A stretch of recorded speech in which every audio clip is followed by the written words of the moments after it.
We're 98.9. 98.9. Win FM.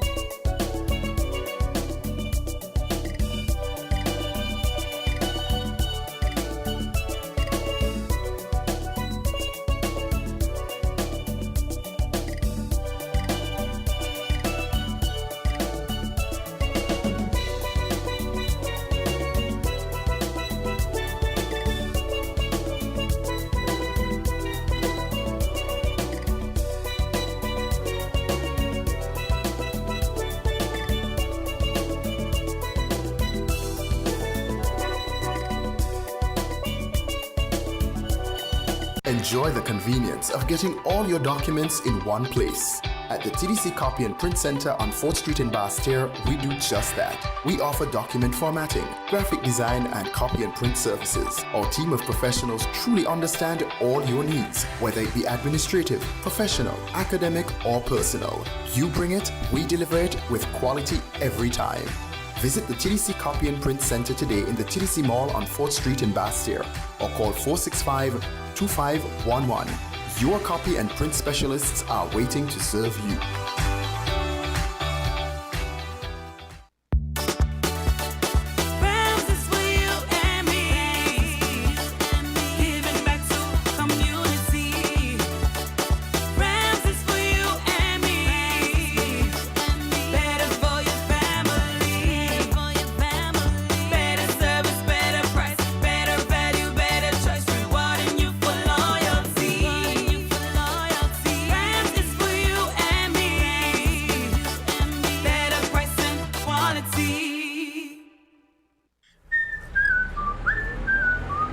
What has you so happy? My home internet just got upgraded, and I didn't even have to pay for it. What?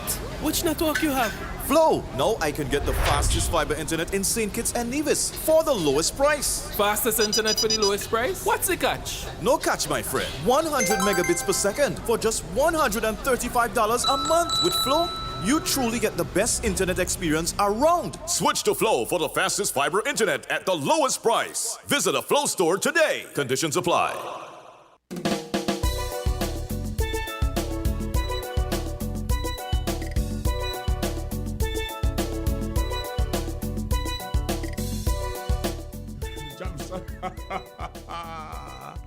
It's another fantastic Friday in the Federation of St. Kitts and Nevis. Why am I laughing? I looked up as a dumpster. It's a beautiful day in St. Kitts, of course, St. Kitts and Nevis, and we are logged on to WINNFM 98.9 on the FM dial. My name is Socrates, and by this, you know, you're logged on to another episode of Voices. I want to say good morning, good afternoon, good evening to you on the various time zones around the world. Of course, we're global. And today we're going to have a very special guest within the studios. This person is no stranger to the studios of WINNFM. We're going to speak on the issue of health today. We want to welcome once again to the microphones of WINNFM, Ms. Latoya Matthew Duncan, and she hails from the Ministry of Health, and she is a nutrition surveillance coordinator. Okay, I'm not quite sure what that is, so I'm going to have a speak to our listeners or viewers, and better introduce herself and give a claim to fame, and speak to her expertise, and then we get into the nitty-gritty of today's topic. Ms. Nutrition Surveillance Specialist. Thank you, Socrates. You have me laughing also. Good start. Pleasant good morning to everyone. Thank you very much. Like the host said, my name is Mrs. Latoya Matthew Duncan. I am the Nutrition Surveillance Coordinator based in the Health Promotion Unit at the Ministry of Health. Now, my role in the Ministry of Health is to basically facilitate nutrition interventions whether it is local, regionally, even some, like you said, St. Kitts is now global. We're global. And St. Kitts and Nevis being a part of those activities. So my role basically is all things nutrition. And we have lots of folks in the diaspora who are tuned in, they're listening, so they'll be glad to hear what we're doing here in SKN in terms of nutrition. Because sometimes where they live, they don't have access to that nutritional, diet. So take us through the importance of what you do, because we're hearing nutritional surveillance. Do you go around seeing who's buying what, who's eating this, and saying, no, you can't eat this, you can't eat that, because? So, well, basically, what we are trying to focus on in St. Kitts and Nevis and regionally and globally, I think so many times persons keep hearing about NCDs, non-communicable diseases, what their role is, what their impact is, what's happening. Like most persons would know, a lot of these conditions, nutrition play a major role within side of them, and that is one of the practicalities are the self-management tools that persons cannot get away from. And when I say self-management, it basically means that after that individual is educated, they are the one who are responsible to control what they eat, what they don't eat, because it's actually a choice. It's a choice that some persons tend not to pay much attention to, because I don't think that they see the relevance other than being satisfied, or like some individuals would say, a belly full. Okay, but we need to pay specific attention to the food that we are consuming, even though nutrition is not a bandage, whereas it's not as easy as some interventions where, for example, if you were to get a laceration, let's say an abrasions, and you would know basically if I apply some pressure, if I'm to put a bandage here, the bleeding would stop. You see that right away. No, nutrition do not work that way.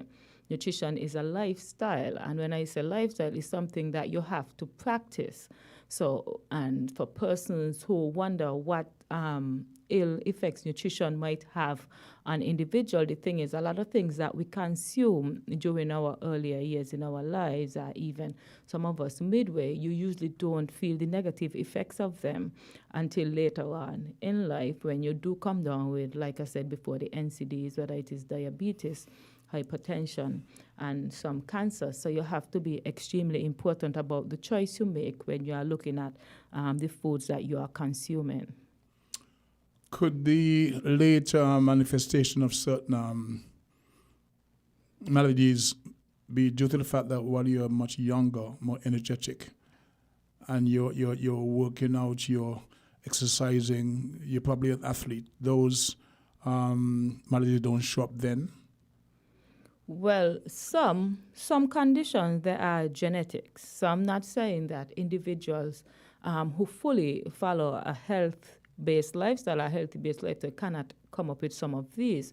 But what you were just speaking about, as in exercising, eating right, they help to reduce the risk of individuals coming down with NCDs.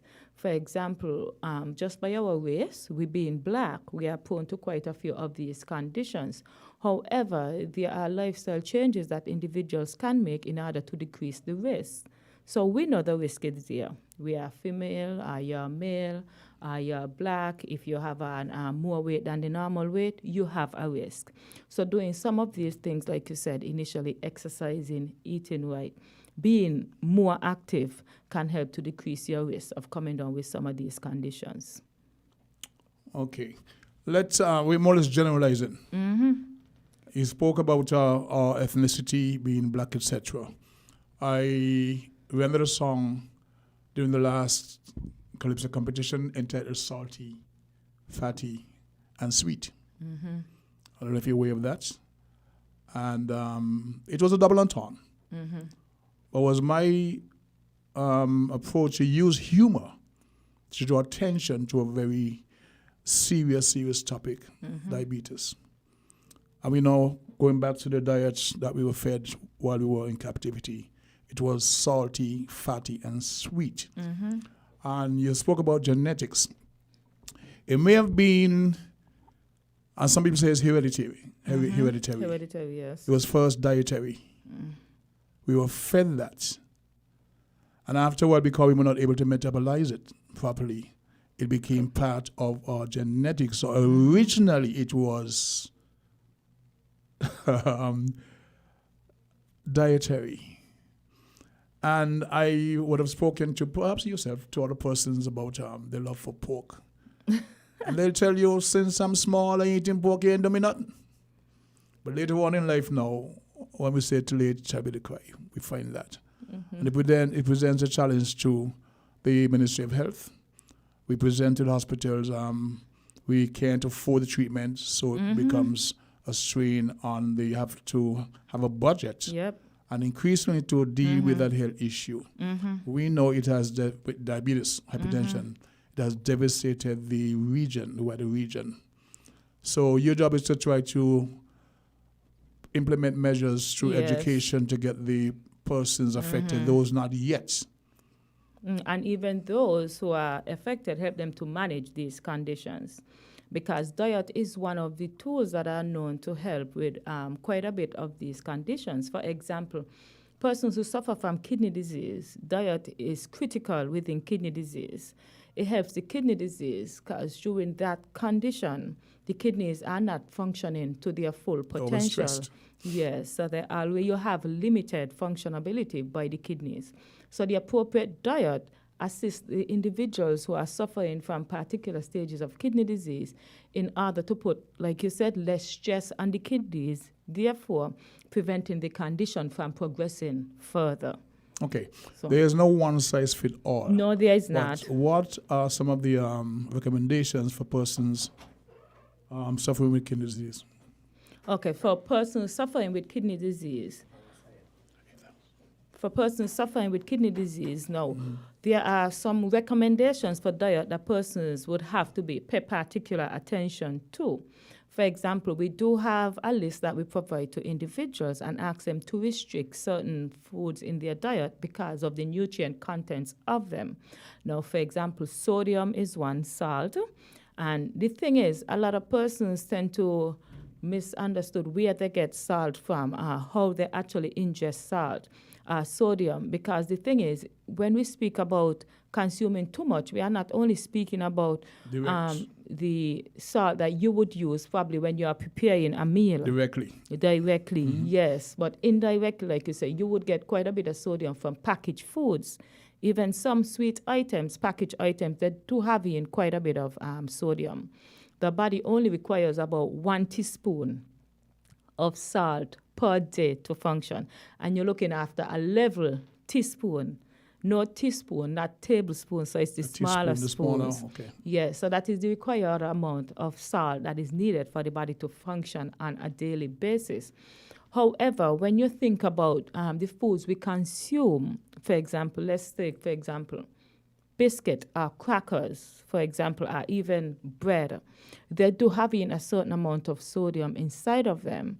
And when you look at the package, the nutritional facts, and you are able to actually look to see how many sodium is inside of those things per servings, because we do have individuals who would eat an entire pack, and then that would give you 4 servings. You're talking about me, yes. because sometimes in the evening, I don't want to have a heavy meal, so I go to crackers. As a matter of fact, a friend of mine called me yesterday and said there's a certain food chain who have some crackers now in tin. They cost XYZ, but they're on sale. Can't you get me a pack?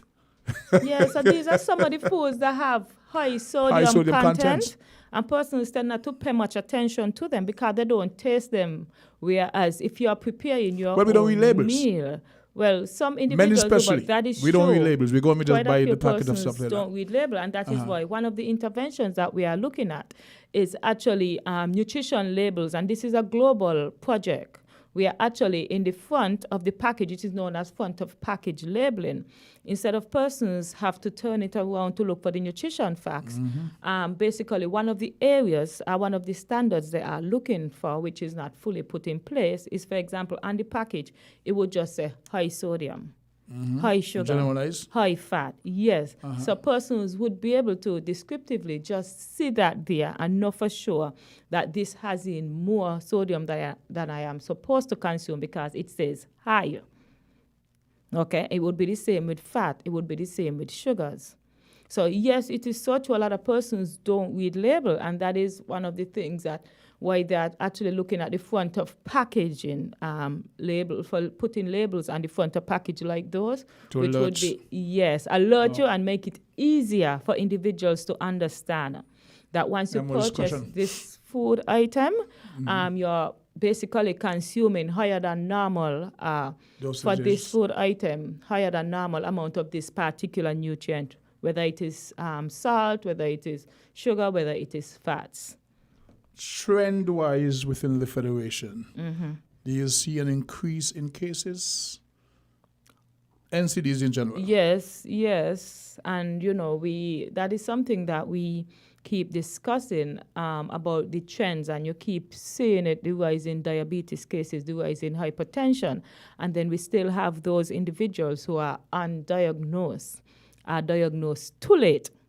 And too late for some of them is the cry, because then usually that issue now becomes their family problem because that individual If is... you're the breadwinner of the family, or you're, somebody who's dependent, it's really, really difficult. devastating. Yes. I've seen families go under because the main breadwinner would have lost a limb. He's no longer functional. That puts a strain not only in the home, but of course the medical. The entire family. And we have that particularly in men, because we have been crying to men to do their checkups. You can come to the health centers. I passed through the circus, the square, on Wednesday. While I was here, Jamster, got one of the EMS officers to call in, and this friend of mine saw I was going in that direction, and a couple of ladies just cut him. He said, "Could you come for your test?" I said, "But I did test earlier that day, but the thing is that we tend to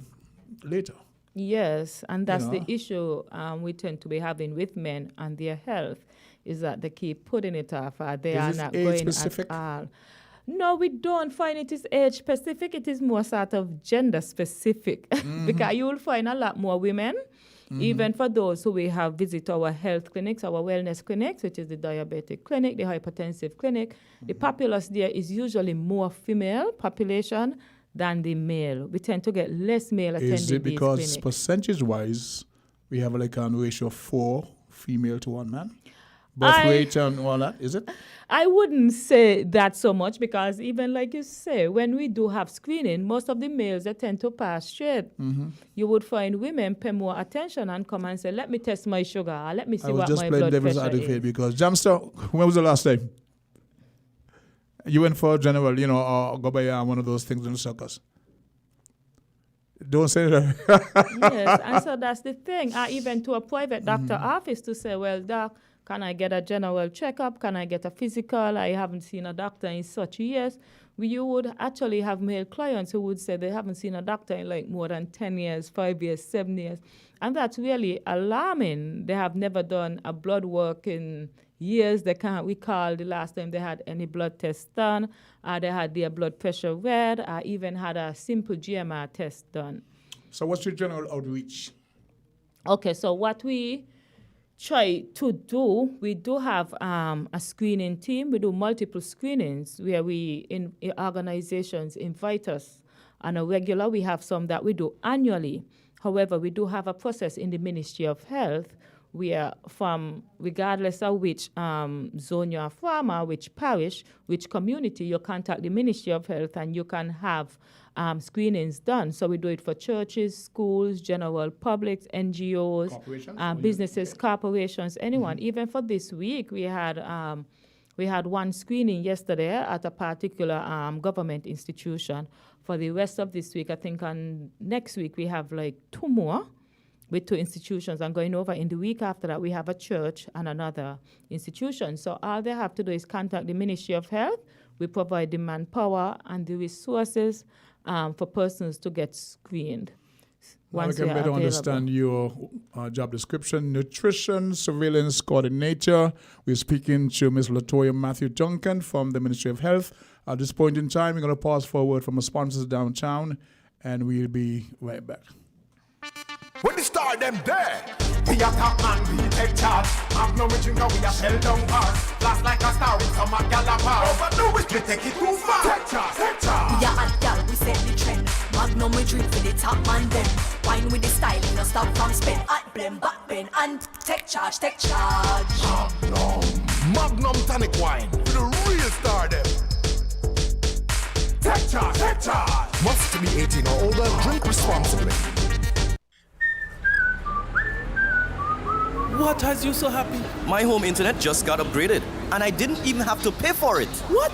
Which network you have? Flow. Now I can get the fastest fiber internet in St. Kitts and Nevis for the lowest price. Fastest internet for the lowest price? What's the catch? No catch, my friend. 100 megabits per second for just $135 a month. With Flow, you truly get the best internet experience around. Switch to Flow for the fastest fiber internet at the lowest price. Visit a Flow store today. Conditions apply. If you need insurance, our service is the best. Home motor insurance can give you more for less. Property insurance can save you a lot of stress. At TDC Insurance Company Limited, we care about your investment. Guarantee you peace of mind. The best team in the business. Guarantee you peace of mind. No other company will guarantee you peace of mind. Together we'll succeed and guarantee you peace of mind. TDC Insurance Company Limited, where you get more coverage for less.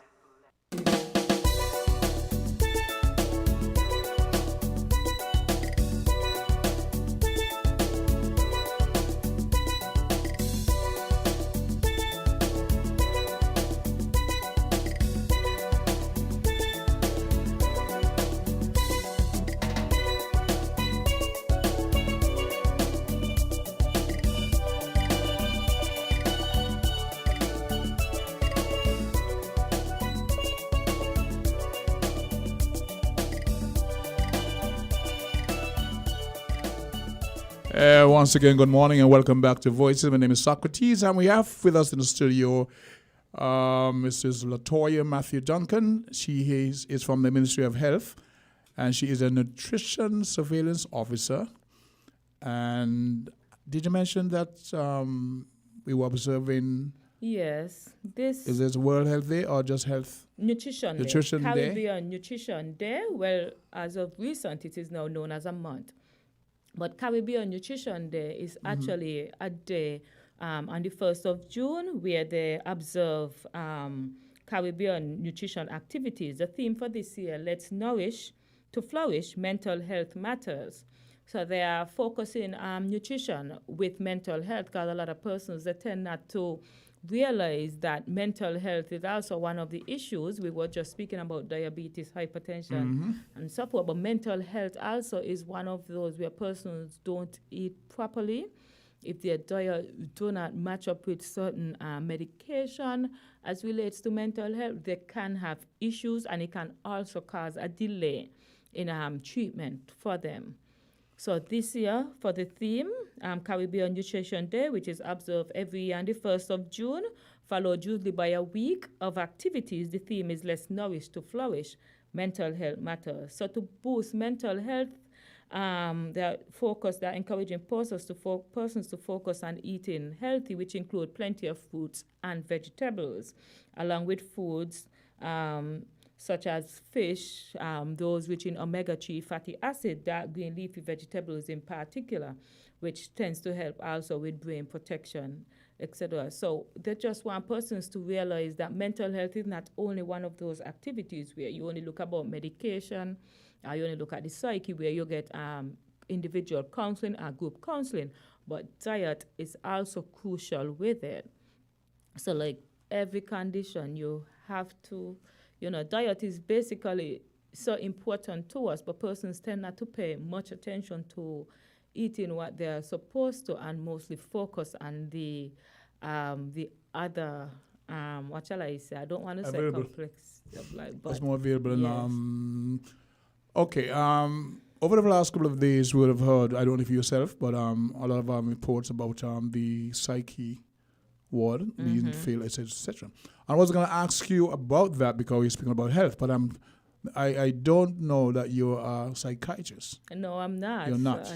So you really can't speak to that, but you just made a segue, a link between good nutrition and mental health. Yes. Okay, we know there is also a very devastating This is going on, Alzheimer's. Lots of folks that we thought, well, okay, it could never happen. And it's really, really, really Yes. a very serious and devastating thing. So good nutrition also feeds into good mental health. Yes, and the thing is, when persons, I'm not a psychologist, let me say, however, I was a nurse before I went off to study nutrition. Okay. So I do have a little bit of background as relates to that. But what I would really like to say as relates to mental health is that persons tend to only stigmatize or look at those individuals who have been fully diagnosed, those who condition have gotten seemingly a little bit out of control, so it's obvious to the general public. However, we do have quite a bit of individuals who appears to be functioning normally, but is also experiencing episode and mental issues. That's why even with the checks that are related to diabetes, checks related to hypertension, checks related to cardiovascular diseases, it's important to also get checks so persons can know what their mental health status is like. How does one check for that? Well, the thing is, there's a guidelines that is followed for mental health, looking at persons' stress levels, asking them a few questions, and then they can help individuals to determine whether or not that they need to take certain matters a little lightly, if there are some priorities that relates to mental health that they need to pay more attention to. So it's basically, what shall I say, sort of a dialogue with that individual, and we do have quite in community health at the Bastia Health Center, we have a team there that is led by Nurse Coffee, and they do quite a good job with the community as relates to mental health. So persons, we also have the Debt Treatment Center that focus on persons to ensure, and persons who are already on treatment to ensure that they maintain their treatment regime. We do have quite a bit of activities in St. Kitts as well as in Nevis that are helping our population, those individuals who are already suffering with mental health, helping them to cope, as well as those individuals who might be having little episode or issues who do not realize that they're either heading towards a crisis or it can become a problem, help them to diagnose early. So you have a family member, somebody you know, that is presenting certain symptoms that they think are now suspect. Is there a number well, which we can call to say, okay? You can call the Bastia Health Center and you can ask them to put you on to the mental health department. Yes, Nurse Coffee is the one in charge. Yeah, I think she's assisted by Nurse DeCosta. So they would be able to guide you. DeCosta from Sandy Point? Sorry? DeCosta from Sandy Point? See, I know people? Yes. All right. So there, you can even call any of your local community health centers and they would refer you to the appropriate individual or guide you in case you need further guidance and whom or where you should actually visit. I had a report about a friend of mine who recently, the family is trying to get an intervention. They've had they had a particular doctor examine him. His cognitive faculties, he can no longer count from 1 to 10. And you ask him a question, say 5 minutes ago, ask him the same one, he gives a different answer. And that's really, really devastating. I know the person, very popular around town, but he's presented with symptoms of Alzheimer's. Yes. And relatively young. Relatively young. There are studies about certain foods that really can assist the brain, but they're still in the test, yes. So that's something way down the road. I hope they can find some cures. But people are saying use castor oil. I went to buy some castor oil a few weeks ago, and the pharmacist told me it's all sold out. Why? Because the information is that, people just found out. Yeah, because persons are looking at the omega-3 fatty acids which are found in certain fishes that tend to, some studies are saying that it could help. So persons, persons are just hopeful. Yeah, so persons try to stick to some of these remedies that they think can help. But for most of these conditions, early detection is always best. So quite often it's persons, no signs, or you realize something that they might not realize persons are forgetting things quite often, and it might be seem like something simple. However, this might be an early indication, and then persons should really be followed up by their doctor and referred to the appropriate individuals as needed.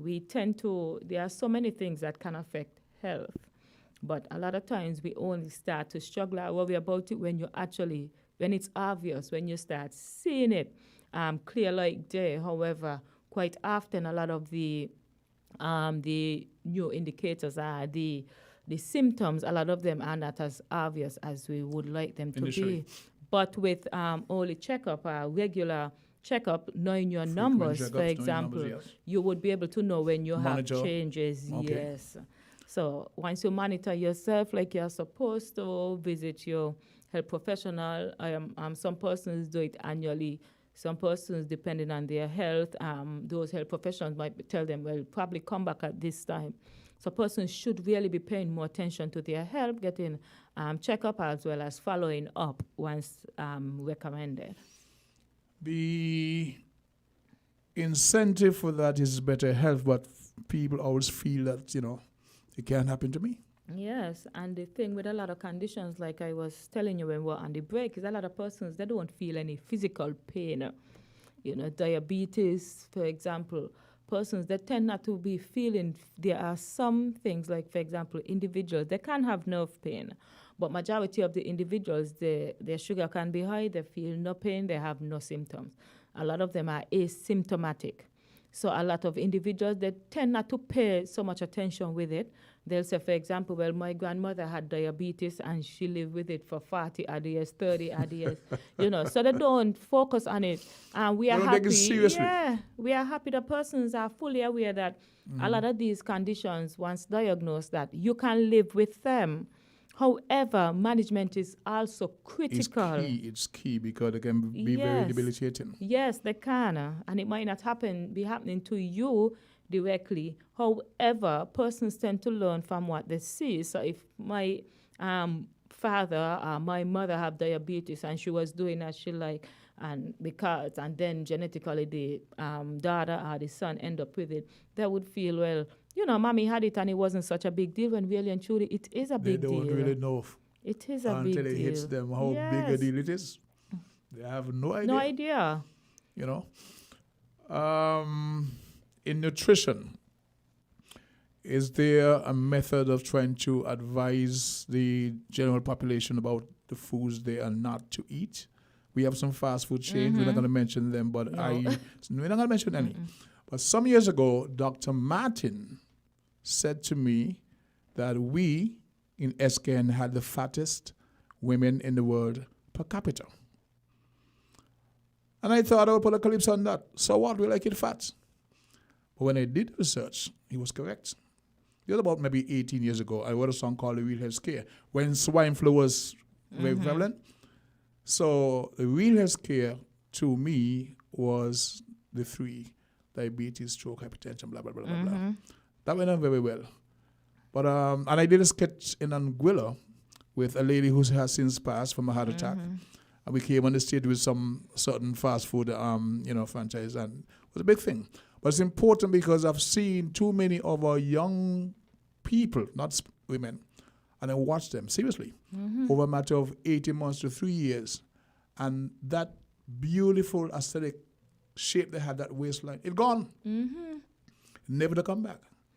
And these are some of the issues that we are facing, because even without the stats to say, I'm not speaking about regionally, I'm speaking on the local level, to put an even personal spin on it. I mean, I consider myself relatively young still. And when I think about when I was back in high school, we did not have too many children among us who were overweight. However, if you look at the primary schools, even now today, you can see that we have quite a bit of the population within the primary school, the school populations that are overweight. And persons tend to, parents and caregivers and guardians, they tend to think it's not a big issue. Persons say, they would go it out. Are there any program discussion at the school level to address that? Yes, well, we have had quite a few activities within the schools. For example, we had a project known as My Healthy Plate. Stick a pen on that. My Healthy Plate. I like that. We're going to pause now for another word from our very kind sponsors. And then we'll come back and discuss my healthy plate. Very important. What has you so happy? My home internet just got upgraded, and I didn't even have to pay for it. What? Which network you have? Flow! Now I can get the fastest fiber internet in St. Kitts and Nevis for the lowest price. Fastest internet for the lowest price? What's the catch? No catch, my friend. 100 megabits per second for just $135 a month. With Flow, you truly get the best internet experience around. Switch to Flow for the fastest fiber internet at the lowest price. Visit a Flow store today. Conditions apply.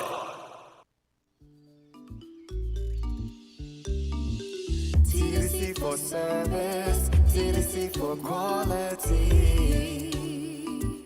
TDC your company, TDC for service, TDC for quality. TDC your company. Together we succeed, building a strong community, pressing onward to our destiny.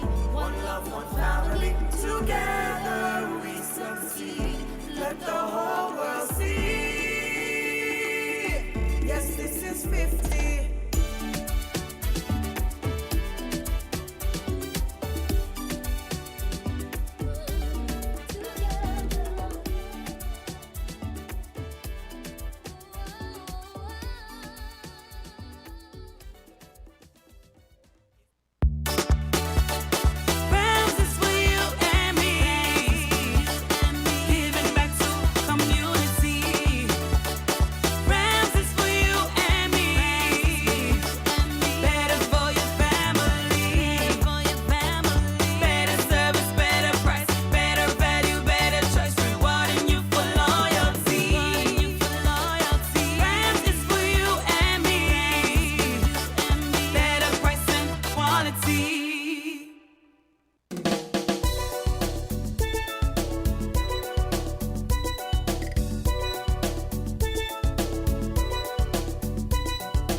Now, we're back with voices.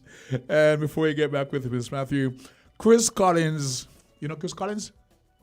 Okay, he's here, LOL, because he loves to put on his plate to food and talk about hui hotty hot.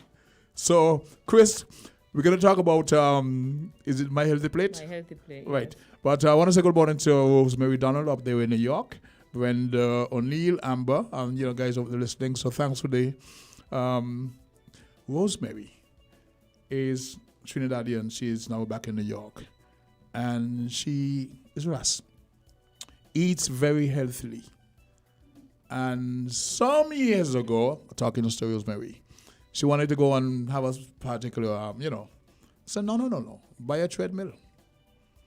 And you would not believe how fantastic she looked. Her older sisters are creaking in the bowls, and she looks fantastic because she eats correctly and she exercises. Yeah. When she don't get on the treadmill at morning time, she's on a bicycle and she's looking fantastic. So that thing about diet and exercise, it's true. Mm-hmm. And I would like to see my friend Chris Collins exercising. I know you love to eat. But Chris, let's listen to My Healthy Plate and see if we can convince you to change your diet.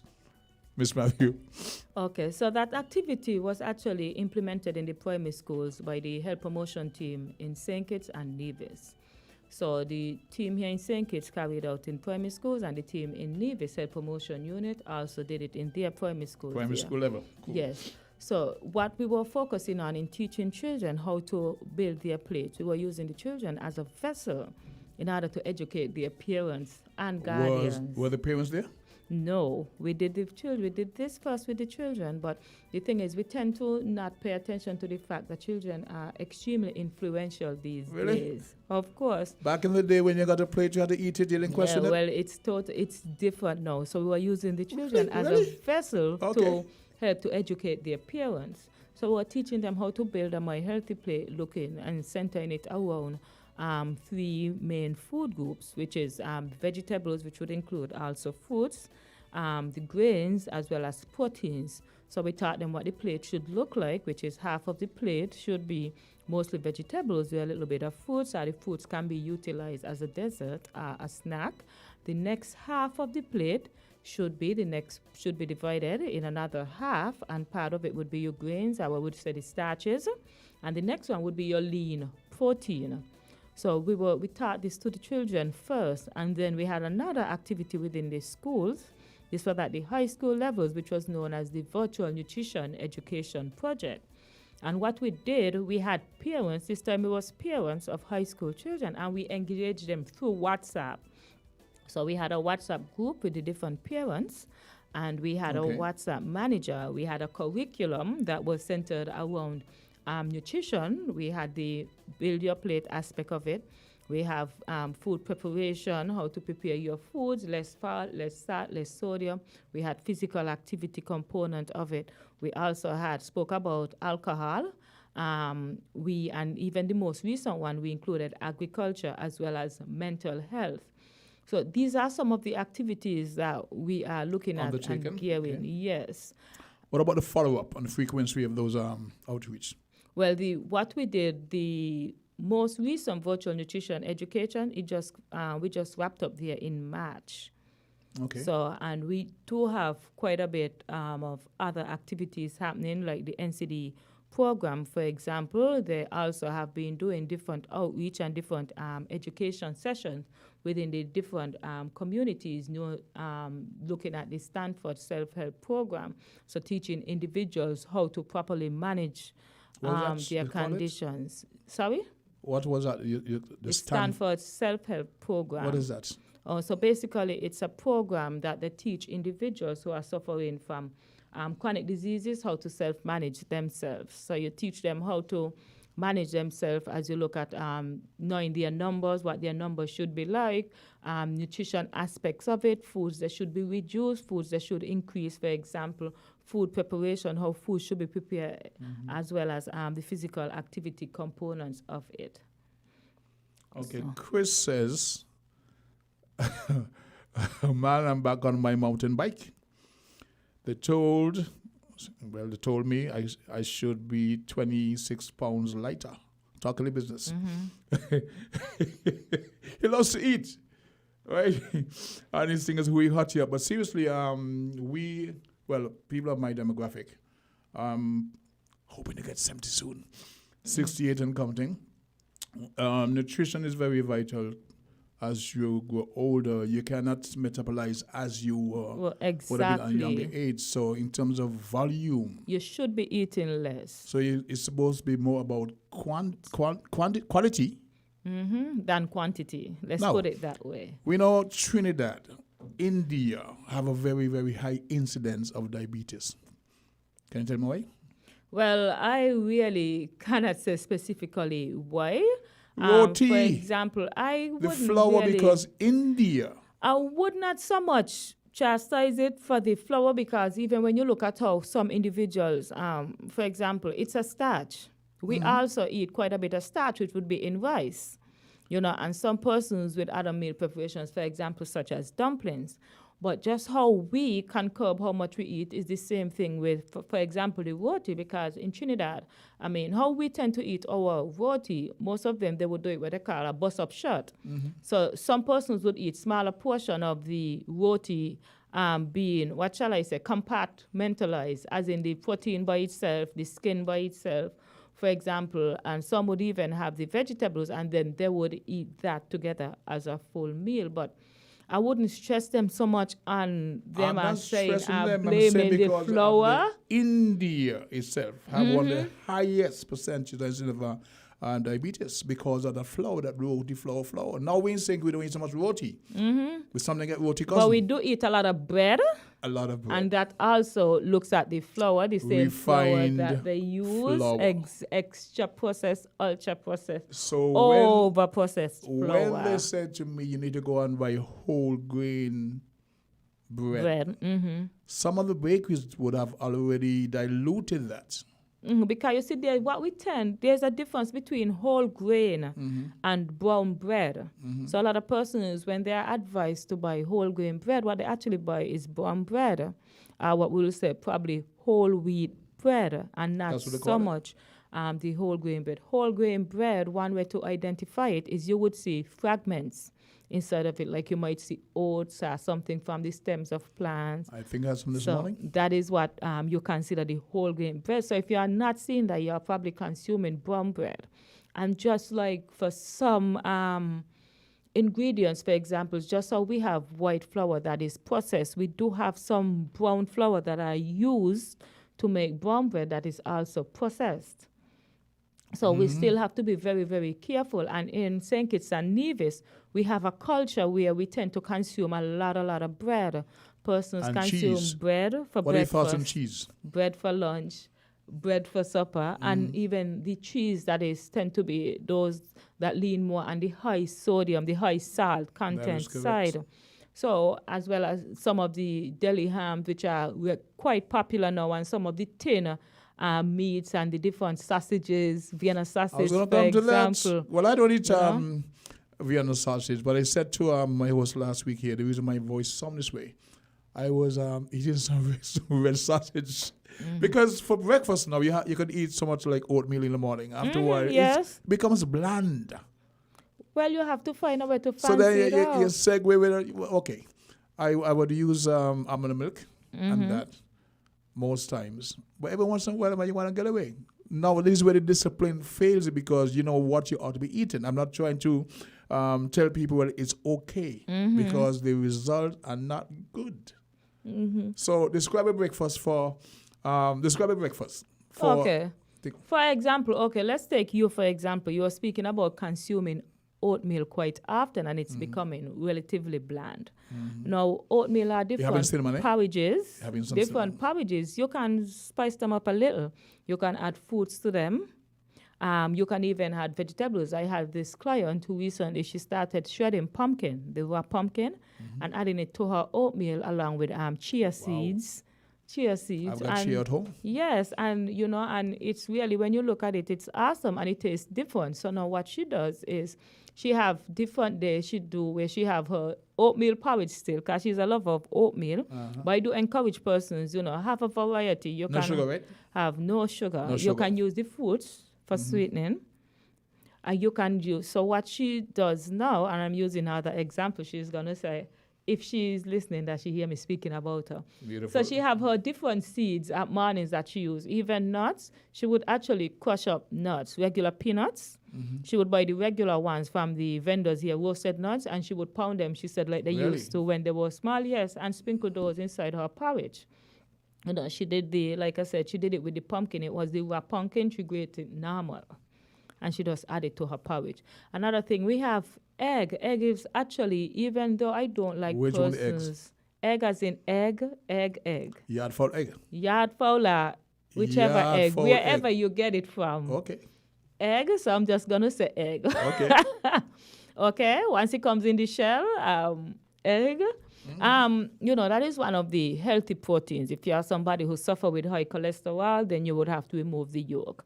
But egg is actually one of those fitting protein that we do not have to necessarily categorize it as a breakfast food.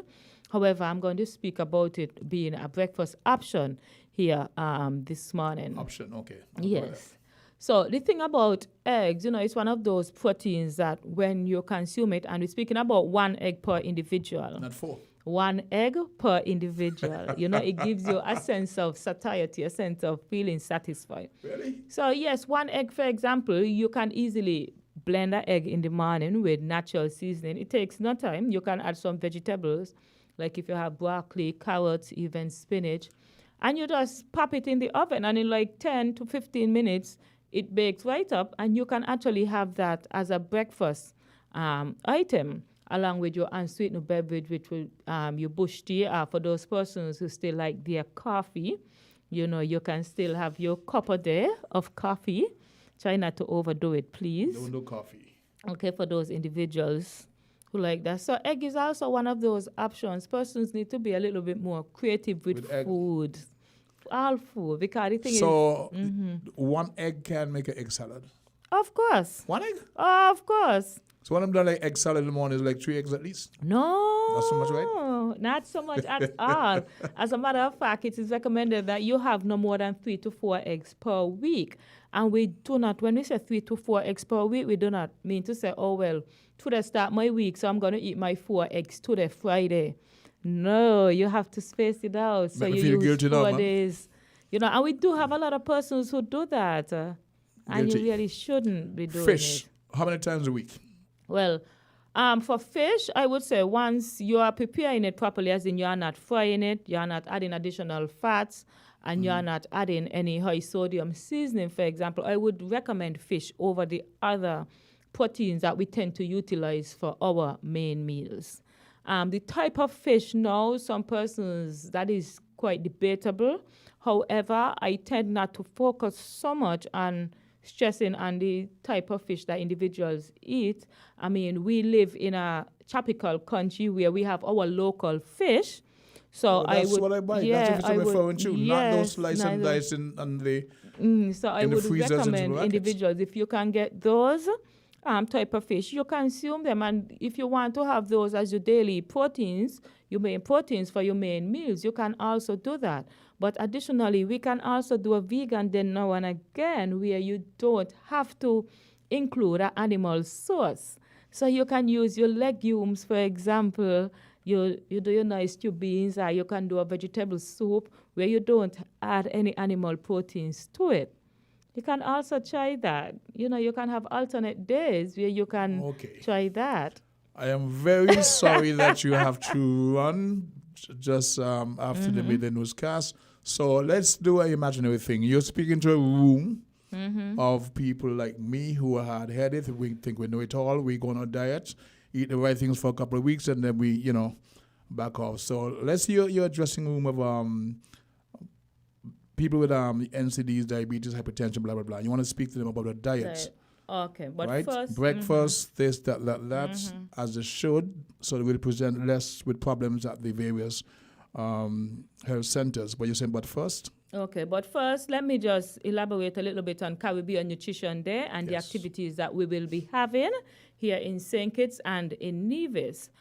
At Kuma Supermarket in St. Kitts, and I think it's Hasford Value Mart in Nevis, we will be having a healthy smoothie demonstration in the supermarket. Well, let me say sampling, where we would be providing individual with samples of a smoothie that was created within the Ministry of Health. We will also... Yes. I forgot to open the phone lines, but somebody want to make a contribution. So, quickly, caller.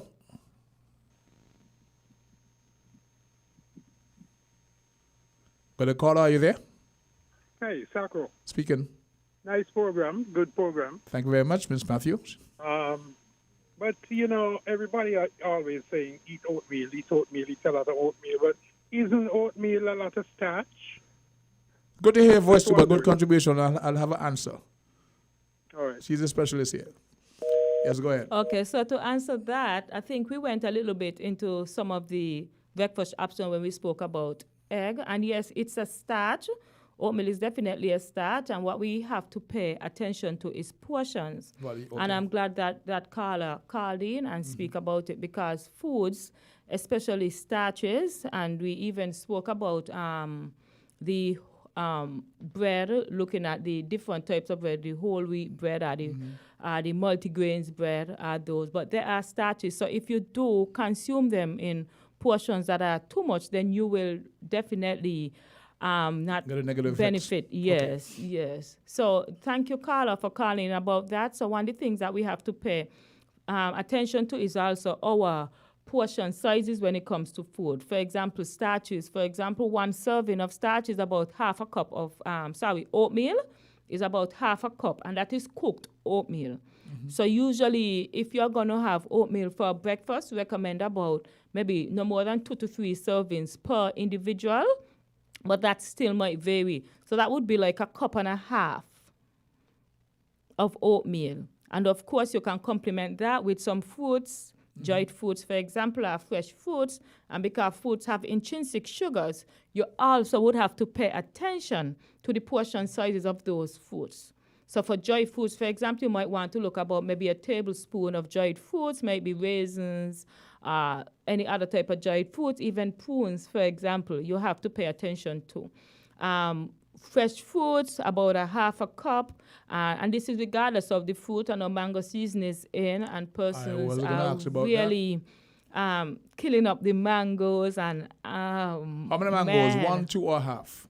That depends on the mango. If it's the smaller mangoes like the rosy cheek or the small yellow ones, what they call them, those smaller mangoes, you can have about one of those mangoes. But if you're looking at the grafted mangoes, yes. Oh no, one. Yes, one per serving. And you could have about 3 up to 3 of those size mangoes per day. If you're looking at the grafted mangoes or the larger size mangoes, so we would say usually for servings about what you would call a face, which is when you cut one of the sides. A half. Yes, yes. So you have to be extremely careful because in fruits we have intrinsic sugars. Glucose, sucrose. Yeah, and whether or not fructose, and whether or not the fruit itself is sweet, you still get that sugar from it. Okay. Bananas? Bananas also. All fruits.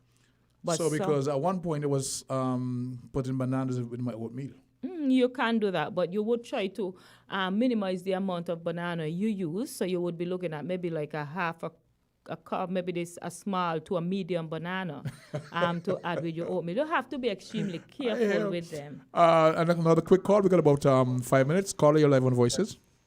Yes, Akro, me again. Yes, another thing, you got to teach people choices, how to choose when they go out to eat and what to buy, because a lot of people have the food on display there, and it's not mixed properly. You have a lot of starches, you know, or you might find you have a lot of fat, a lot of greasy stuff. Like, for instance, you go to a place to buy food. They have rice. They have macaroni pie. They have starches already. They have potato salad. You know, and when you look down the line, it's pure starch you're buying and very little veg. Yes. You know, or salad. You know, so you got to be careful too, because all these starches contribute to diabetes too. Or you being pre-diabetic. And you wash it down with a sweet drink. Yes, that too. Exactly. So you got to watch these sugars too, because sugars contribute to cancer, you know, as well as being diabetic, as well as a lot of starch. So you got to know how to mix your food properly and what to choose. Thank you very much, Mr. Howell. We would try to drink water with my lunch all the time. Yeah, we try that too. Okay, thank you, sir, for your contribution. Appreciate that. Do a lot of greens, you know. But, you know, when you're saying fruits and veg too, like the lady was just there saying she's a nurse? Yes, she is a former nurse, so she knows about nutrition. Yeah, so like the nurse is saying too, I mean, you got to watch the amount of fruits you eat. You know, because a lot of them sweet too. People might say fruits and veg, but you got to know how to mix that too and how to pick out which fruits to eat. Okay, so thank you very much. We've got to wrap up shortly. Miss Matthew, we have roughly about 3 minutes to the midday newscast, and it's all yours. Okay, thank you very much. So like I was saying, for the activities for Caribbean Nutrition Awareness Day at Kumar's Supermarket in St. Kitts and at Hasford Value Mart in Nevis on Thursday, the 1st of June, we will be having smoothies sampling, because we know that smoothie is a trend that individuals are actually quite attracted to, and a lot of persons are on it. However, they are not doing it correctly. And when I say correctly, it's not towards the benefit of their health. For example, you'll have individuals who do all food smoothies, and then they would add the milk, which also concentration. Yes, and so it's usually too sweet, highly sweet, even though they don't taste it like that. But because of the amount of foods within inside of the smoothies, it's mask. Yes. So we would be also providing recipes for those smoothies that persons will be sampling, so persons can get an idea of the smoothies, how to make those smoothies, and we would also be providing an information card to assist persons with making healthier smoothies. One day you at Kumar. What time, location? We will be there from 9 a.m. at the supermarket on June 1st. So that is next week, Thursday. Next week, Thursday. Yes. And on Nevis? I'm thinking at the same time. You have Okay, beautiful. Yes. We have been speaking with Ms. Latoya Matthew Duncan from the Ministry of Health, and she is the Nutrition Surveillance Coordinator. We're speaking on the topic of nutrition, and it's now, you say, Caribbean Nutrition Week also. So the last 2 nuggets of information put out is about it's a bit smoothie, tasting up the samples, it says. Yes, we'll right? be providing the general public with samples. This is such a very, very important topic. I even forgot to open the lines because we're here for a short time. I would love to know, I guess the folks at WINNFM, how soon can you come back and further educate our people? It's vital. You know, men don't listen, right? So we got to be so many times. Right, so once it's possible, let us know. We would love to have you in. And I know you've probably been on other programs, but it's very important that we have good content of this to share with our people. Well, thank you very much for that invite, Socrates. It is extremely important for us to do this, like you said, for real. So once I am available, we can touch base, and I'll be here. And 4:20 is when I leave home to go up the hill. So if you want to catch me then. That's totally for me. At this point in time, we want to break for the midday newscast. You have been listening to Voices on WINNFM 98.9. We will speak to you after the midday newscast.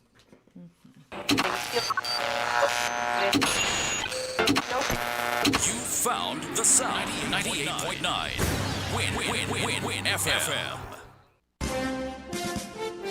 We now bring you the headline news. The headline news is brought to you by Caribbean Alliance, KDP Enterprises, The Grange, and Carib Brewery.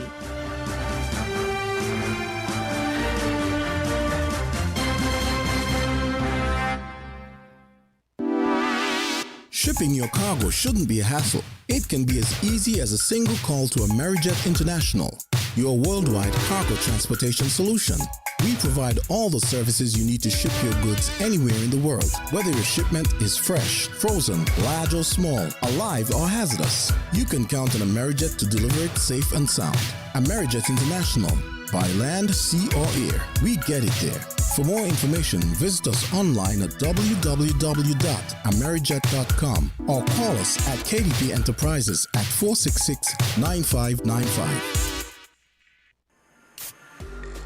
With over a century of perfection behind the Mackeson name, a smooth blend with perfect balance and richness, it's no wonder Mackeson Triple Stout has a legacy of perfection.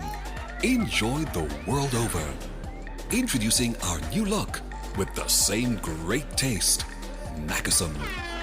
All hail the king. Please drink responsibly. Did you know that the Grange Healthcare Facility is the first purpose-built, non-governmental healthcare organization on St. Kitts? It's situated at Otley's, 7 miles east of Basseterre in beautifully landscaped surroundings. The Grange has a team of highly trained professionals and provides care that's rated as being comparable with UK and North American standards. The Grange offers varied accommodations to suit your individual needs, and our all-inclusive packages make the cost of care per hour the most competitive on the island. Services include convalescent care for all ages, daycare facilities for older adults, rehabilitation services, and training and continuing education for healthcare providers. For more information, call 466-5525 or 465-8020. Fax 466-8221 or email thegrangehealth@gmail.com or visit our website at www.grangehealthcarefacility.com.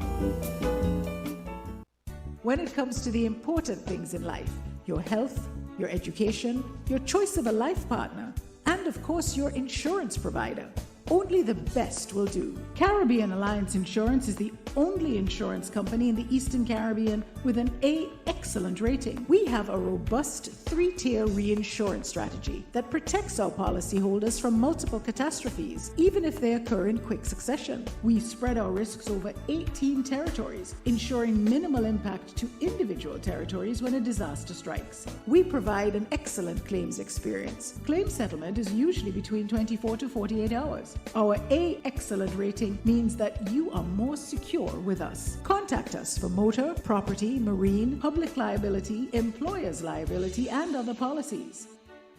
DeLille Walwyn, people you can trust. Local agent for Caribbean Alliance Insurance. Tomorrow secured. With the WINNFM Midday News, I am Kevon Brown. And I am Yolana Weeks. Our top stories. PAM leader continues to question government's affordable housing development. Teenager hospitalized following traffic collision. Guyana's 57th Independence Anniversary, an evening of prayer and reflection on Medea secondary fire. Shark attack claims tourist's leg in Turks and Caicos. 5 minors in Antigua are being questioned in connection with the gang raping of a woman. Internationally, the humanitarian and aid crisis in Sudan is intensifying as both warring sides accuse the other of breaking a ceasefire. Now the details.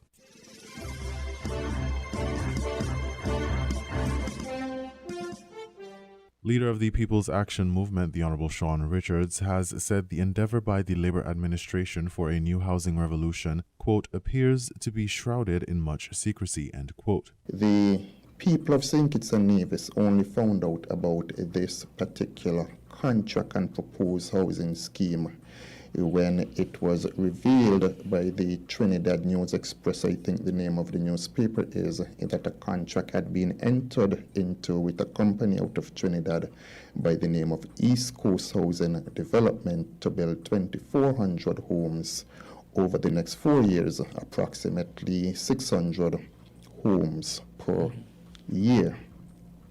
One also questions the quantum of the contract. If I am correct, we are looking at some 750 million EC dollars, supposedly to build 1 bedroom, 2 bedrooms, 3 bedrooms, smart homes. When one considers the price of those homes, again, questions are raised. Richards during the May 25th broadcast of WIN's Island Tea. The opposition MP also questioned one of the safety measures shared by the Attorney General during the May 18th Prime Minister's press conference, where the Honourable Garth Wilkins shared, built into the contract is that 2 model homes will be built. If the government and or NHC are not satisfied with the model homes, and by extension, the contractors that will be part of the construction of these model homes because of the new technology, and the potential homeowners, all the stakeholders, if they're not satisfied with the model homes, the contract comes to an end. And that is the primary protection that the people of this country have.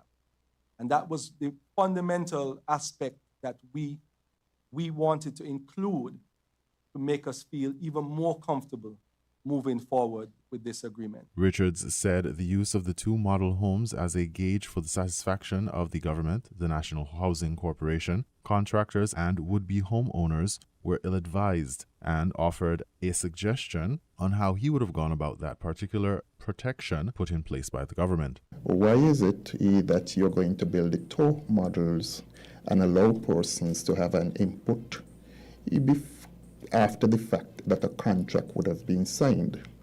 For me, it would have made a better sense to build the 2 model homes and then allow persons to look at these homes, and after they would have looked at them, critique them, you get some sort of input. Then you determine how to move forward in terms of a contract, and even in terms of the quantum of homes that you are intending to build. So you have that particular concern. He went further to criticize the government for the excuse given as to why the public could not view the details of the contract with Trinidad-based East Coast Housing Development Limited. I've also heard the excuse being given that in terms of the Freedom of Information Act, that you may have certain trade secrets within the contract, and because of that, it cannot be made available to the public. I have said, and I repeat, that you can redact the particular section of the contract which speaks to any trade secrets and make the rest of the contract available to the public, so that a lot of the questions which persons have, those questions can be adequately answered. And it also makes good sense in terms of transparency, in terms of the good governance agenda that this particular government has been touting even before it got into government. The PAM leader said it was important for there to be more engagement with the citizens and residents of St. Kitts and Nevis who may be directly or indirectly impacted by the building of the 2,400 homes. Other questions raised by Richards spoke to where the homes will be built, would farmlands be affected, was a consortium of local contractors considered for the building of the homes with government assistance in securing financing. While questions about the housing situation continue to mount, the contract has been signed, and once the model homes meet the standard of all parties involved, the building of the 2,400 homes will commence.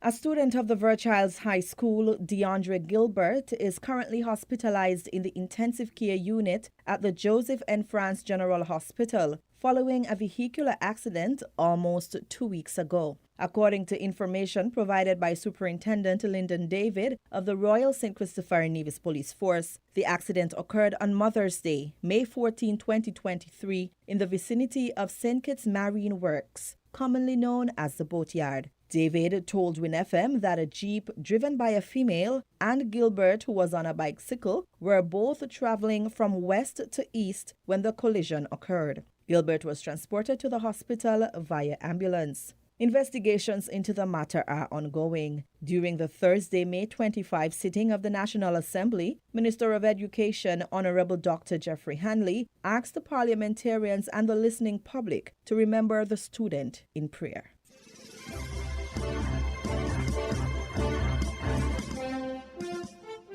In regional news, Guyana President Dr. Irfan Ali said the government was committed to providing full compensation to the families affected in the fire at the Medea Secondary School female dormitory on May 21st. According to regional reports, the fire was started by a young student. However, safety concerns about the dormitory have been raised. Ali suggested the possibility that a full commission of inquiry could be established to further investigate the matter. The horrible fire claimed the lives of 18 young girls and 1 young boy. 5 of the 19 died at the Medea District Hospital. The others perished at the school. The youngest person killed was the dormitory caretaker's 5-year-old son. In an update on May 25th, President Ali said the focus is on the families and people affected by the tragic incident. 9 children from the fire are still in hospital, 20 were discharged, and 2 remain critical. 1 of them, with 40% of the body burnt, being offered a flight to Texas for recovery in a burn care hospital. Teams consisting of psychologists are working around the clock with children, parents, and teachers in Madya, in Georgetown, in the villages. The medical team are proactively visiting communities. As a result of this, they're identifying proactively the risk and identifying children who are suffering to inflict harm upon themselves, proactively brought for further treatment now. Yesterday I issued an order that every children, every parent, every family member who would like to be out with their children, to support their children for counseling, that we are offering the full unhindered support through flights and transportation. We have made a request to Mount Sinai, Northwell, PAHO, Sulcom, and RSS for specialized counseling, all of whom will have responded positively. And we are hoping that these specialist counselors will come to support our local team in the communities, in the schools, to support the families during this difficult time.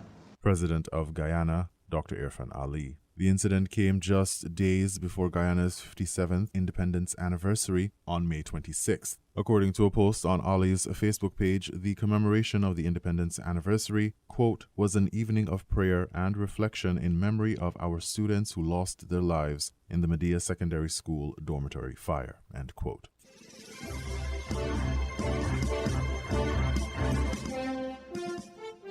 Shark attack claims tourist's leg in Turks and Caicos. 5 minors in Antigua are being questioned in connection with the gang raping of a woman. Those stories and more from Carib Update. A shark attack took a Connecticut woman as she was snorkeling in Turks and Caicos Wednesday afternoon, and she lost her leg in the attack, environmental officials said. The woman was snorkeling with a friend around 3 p.m. local time when a shark attacked them, police said. A resort employee then called police for an ambulance, according to the release. The employee told police that the victim had her leg bitten off by a shark. Officers of the Royal Turks and Caicos Islands Police Force, along with an ambulance, arrived on the scene and took the woman to the Cheshire Hall Medical Center, where she remains in serious condition, police said. Tobago House of Assembly Chief Secretary Farley Augustine on Thursday avoided the media as a controversy over who were the individuals heard in an audio clip discussing hiring persons under the THA to spread propaganda on behalf of the New Tobago People Party swirled across the island. The issue has created a firestorm on the island as persons expressed anger that the taxpayers' money could be used to fund a party initiative in an illegal manner, with many suggesting those involved would have serious questions to answer. In the voice clip, which has been circulating for a couple of days on social media, one male and one female who sound like two senior THA officials are heard discussing hiring persons to work to promote political propaganda through the THA. Former Trinidad and Tobago Prime Minister Basdio Pandey celebrated his 90th birthday on Wednesday and joked with family and friends that the reason he has not yet gone to heaven is that someone up there knows he'd be demanding better wages and working hours for angels. Pandey, who was born on May 25, 1933, served as the country's fifth Prime Minister between November 9, 1995 and December 24, 2001. He told a small function of friends and family he wouldn't have wanted to celebrate it anywhere else but in Trinidad and Tobago, although his wife Oma and children were suggesting other things like a cruise or a trip to the Maldives. 5 minors, one as young as 13 years old, are being questioned by the police in Antigua in connection with the alleged gang raping of a 46-year-old woman. Police say 2 of the other boys are 13 years old and the other 2 17. The woman reports being attacked and raped by 5 males with guns as she walked on one of the roads off Friars Hill Road. The police statement did not state the age of the 5th person. The incident reportedly happened about 4:30 on Monday. Jamaican Senator Dr. Dana Morris Dixon was sworn in as a cabinet minister on Thursday. She will serve as minister without portfolio in the office of the Prime Minister with responsibility for skills and digital transformation. She was presented with her instruments of appointment during the ceremony at King's House. Prime Minister Andrew Holness said the new cabinet minister will work to address the skilled labor shortage issues plaguing some sectors in the country, including construction and tourism. The shortage has prompted members of the private sector and the government to suggest the importation of workers to fill the gap.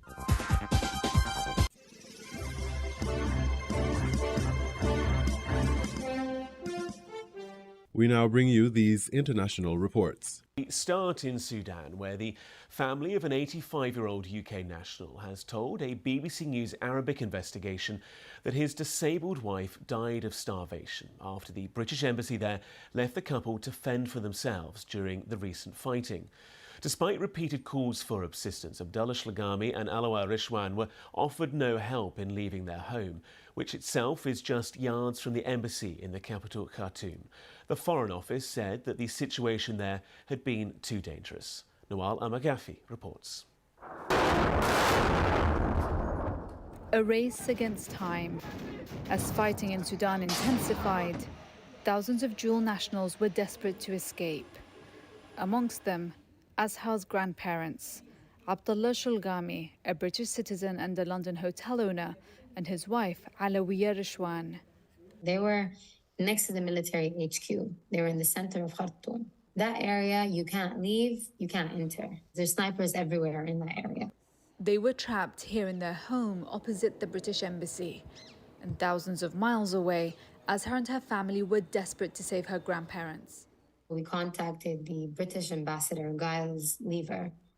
We contacted FCDO. We contacted the Turkish embassy when the British embassy was not reciprocative, had no interest.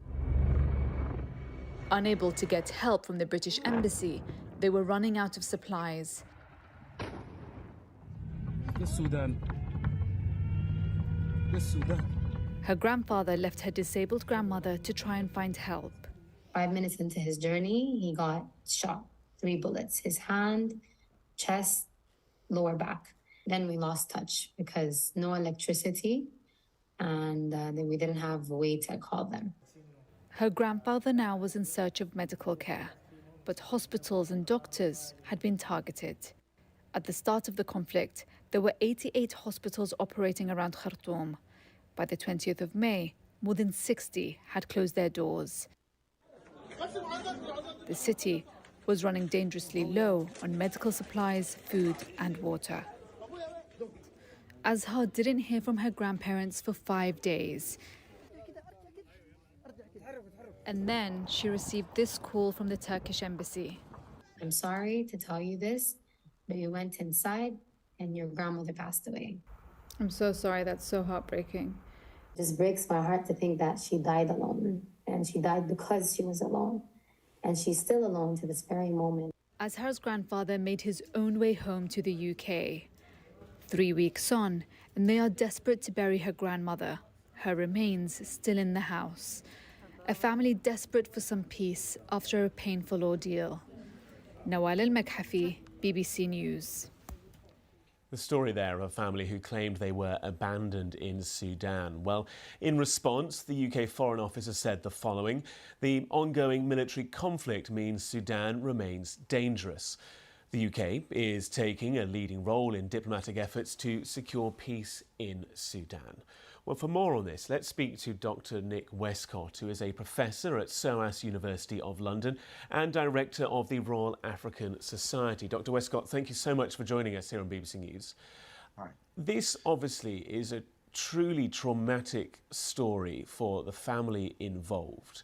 But it strikes me that this must be just one story of countless in Sudan, and that this situation is surely being replicated across the capital Khartoum and the wider country. You're absolutely right. Most Sudanese don't have dual citizenship, and we don't get to hear their story. But the suffering civilians are going through, especially in Khartoum, but also more widely across the country, is really terrible. Both sides seem to regard civilians simply as collateral damage to the fight between themselves. And I'm sure this story could be repeated many times. I've heard other stories of those trying to escape, who've been held up, bribed, even molested on their way out of the country. But just because they feel it's so unsafe to stay. There are now well over 200,000 people who have fled the country to try and escape, as well as another 800,000 at least internally displaced. The civilians are just trying to get out of the way and avoid being killed. We heard in that report from Nawal al-Makhafi that there were 88 hospitals before the fighting began in the capital Khartoum. Maybe more than 60 now have closed their doors. Many of them have been targeted. Like you say, people have fled the country. And you referenced there that both warring sides pay little regard for civilians. Who is looking after civilians in the country, if anyone at all? Yeah, both UNHCR and WHO, the UN agencies, are trying to get humanitarian aid in. They've succeeded in getting some in, but it's basically a war zone. Despite all the ceasefires that have been declared, every one has been broken. And it's extremely dangerous to try and get anyone in there. And the British Embassy, I know, evacuated their own staff. They have an obligation to help British citizens, but they have a duty of care to their own staff as well. And all the normal routes that you would use for evacuating both staff and people have been closed off. The international airport was closed, is still closed. And the one air base that had been used to evacuate some people by flying in your own troops to protect it, that is now contested between the two sides, and no further evacuations are possible. So UN agencies are doing their best. Martin Griffiths at the UN has continued to urge both sides to respect humanitarian ceasefires. But up to now, they're still continuing to fight it out. So on that basis then, what is your assessment of the prospects with regards to the humanitarian situation, a situation that's only set to get worse, certainly in the short term? In the short term, yes. I mean, the economy has broken down, as we could see. This couple, they went out to try and get supplies. Supplies can't be safely procured. Shops have run out of supplies, and hospitals, as you say, have closed their doors because they simply cannot operate. There's no power, there's no medicines, people can't get there safely. So it is a truly horrific experience for many Sudanese who have not been able to get out. And so far, the diplomatic efforts have been reinforced. There have been some talks in Jeddah, but for now it seems neither side is willing to concede anything and continues to jostle for power, but neither side has been able to get the upper hand. So we're looking at a stalemate. And it's just a question of how long civilians will have to suffer under this military stalemate before the two sides agree they have to talk.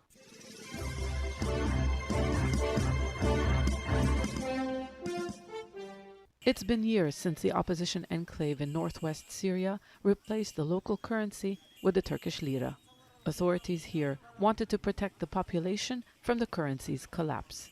But not long after, the economic crisis across the border in Turkey spilled into this region. The lira, too, lost its value. And now there is a new problem. Look at this. Customers don't accept to take these banknotes. Neither do banks or exchange offices.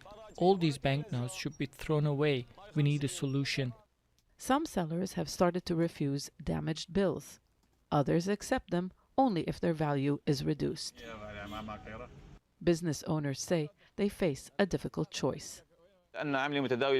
Many of our customers are poor and all they have are damaged bills. It's a problem for me if I accept them because I can't use them, and it's also a problem for the customer who needs to buy things. Across northwest Syria, there are a few ATM machines, and few people have bank cards that could reduce cash in circulation. But in the province of Idlib, there is another issue. The area is governed by the so-called Salvation Government, which is affiliated to Hayat Tahrir al-Sham, which is considered a terrorist organization by the international community. Turkish-affiliated financial institutions don't operate there. Something should be done to resolve this problem. We already had issues with the US dollar.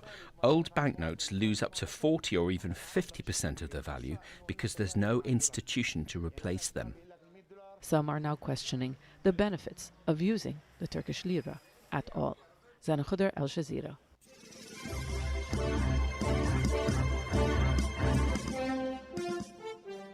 From why an AI gold rush is boosting one US chip maker to another bad week for Facebook staffers, this is the week in numbers. Almost $1 trillion was the value of US chipmaker NVIDIA by the end of the week. Its shares surged by around a quarter after the firm's profit projections smashed Wall Street forecasts. NVIDIA is reaping the benefits of the AI boom, with its chips used to power things like ChatGPT. Schaff Investments MD Eric Lynch says the firm looks perfectly placed.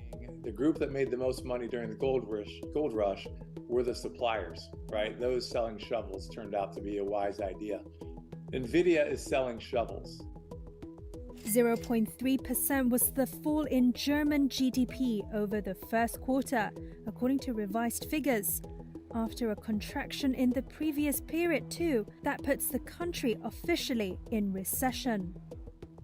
Hopes for the second half of the year are fading too, with inflation biting hard. 10,000 is the number of jobs going in the second big round of layoffs at Meta Platforms. The move was announced earlier, but sources say the final batch of cuts began happening this week. Marketing and communications teams are among those hardest hit, following months of waning revenue growth. 24% was the slump in sales at Lenovo over the latest quarter. The world's biggest PC maker is suffering as a work-from-home boom fades. It's betting on smartphone servers and IT services to revive growth. And $3 billion is the boost to interest income for JP Morgan after it took over failed regional lender First Republic. The US banking giant has become one of the main winners from the crisis in the sector, scooping up deposits as people move money out of smaller banks.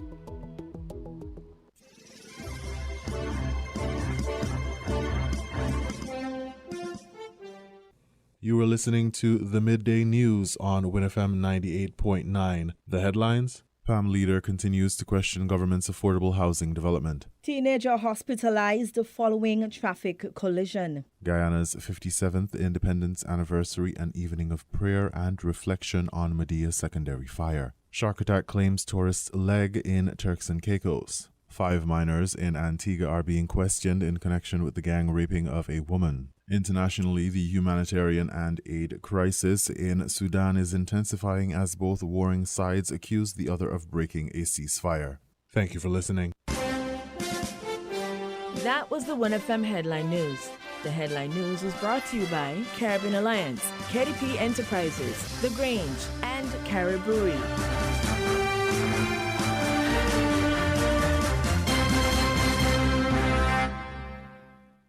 When it comes to the important things in life, your health, your education, your choice of a life partner, and of course your insurance provider, only the best will do. Caribbean Alliance Insurance is the only insurance company in the Eastern Caribbean with an A excellent rating. We have a robust 3-tier reinsurance strategy that protects our policyholders from multiple catastrophes, even if they occur in quick succession. We spread our risks over 18 territories, ensuring minimal impact to individual territories when a disaster strikes. We provide an excellent claims experience. Claim settlement is usually between 24 to 48 hours. Our A excellent rating means that you are more secure with us. Contact us for motor, property, marine, public liability, employer's liability, and other policies. Dalil Walwyn, people you can trust. Local agent for Caribbean Alliance Insurance. Tomorrow secured. Did you know that the Grange Healthcare Facility is the first purpose-built, non-governmental healthcare organization on St. Kitts? It's situated at Otley's, 7 miles east of Basseterre in beautifully landscaped surroundings. The Grange has a team of highly trained professionals and provides care that's rated as being comparable with UK and North American standards. The Grange offers varied accommodations to suit your individual needs, and our all-inclusive packages make the cost of care per hour the most competitive on the island. Services include convalescent care for all ages, daycare facilities for older adults, rehabilitation services, and training and continuing education for healthcare providers. For more information, call 466-5525 or 465-8020. Fax 466-8221 or email thegrangehealth@gmail.com or visit our website at www.grangehealthcarefacility.com.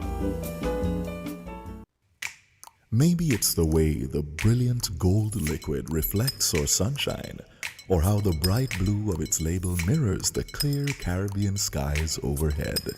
Maybe it's the fresh, crisp taste of this beastly cold beer on a scorching hot day.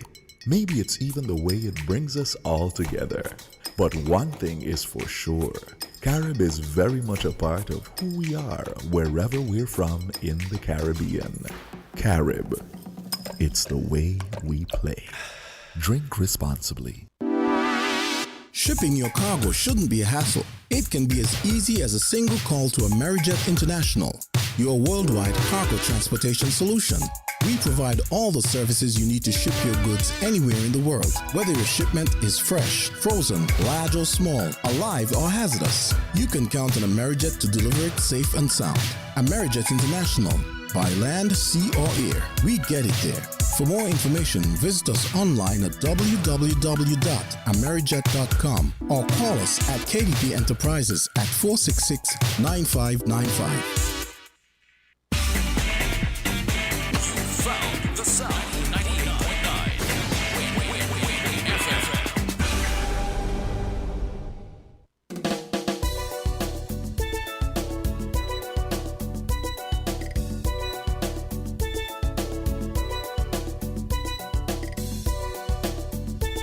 by popular demand. There is nothing like a Mama's Love 4-day Mother's Day weekend sale has been extended. It's the Mama's Love Mother's Month-long sale until the last day of May. Show Mama love for the rest of the days in May with 20% off on select items at the Furniture and Appliances Showroom and Ashley Furniture Home Store on St. Kitts, including household items, accessories, small domestic items, and more. Yes, the Mama's Love Mother's Day sale event has been extended until the end of May. Give Mama love with 20% on select items, plus double cashback coupons on higher purchase at the Horswood Furniture and Appliances and Ashley Furniture Home Store on St. Kitts. By popular demand, it's the Mama's Love Month of May sale at Horswood's. Show Mama love. Don't miss it. Terms and conditions apply. See store for details.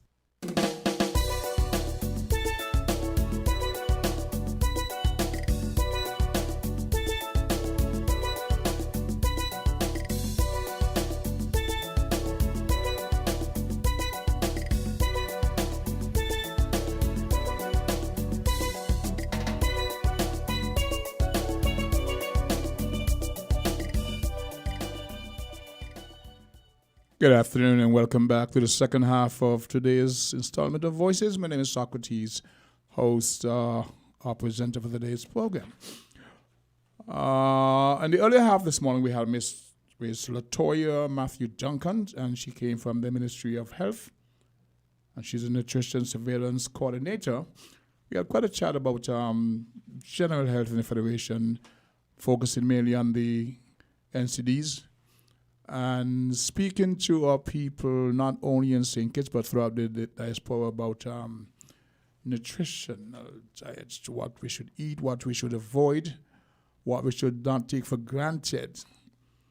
I like to keep my guests with that kind of content on for the duration of the show, but of course she has other important things to do. So we more or less agree that at some point in the future, she'll be back to continue that conversation. But in the meantime, fellas, as you know, men, we get, I would say accused really, because it's what we do. We do not really pay a lot of attention to our health. We don't go and get checkups.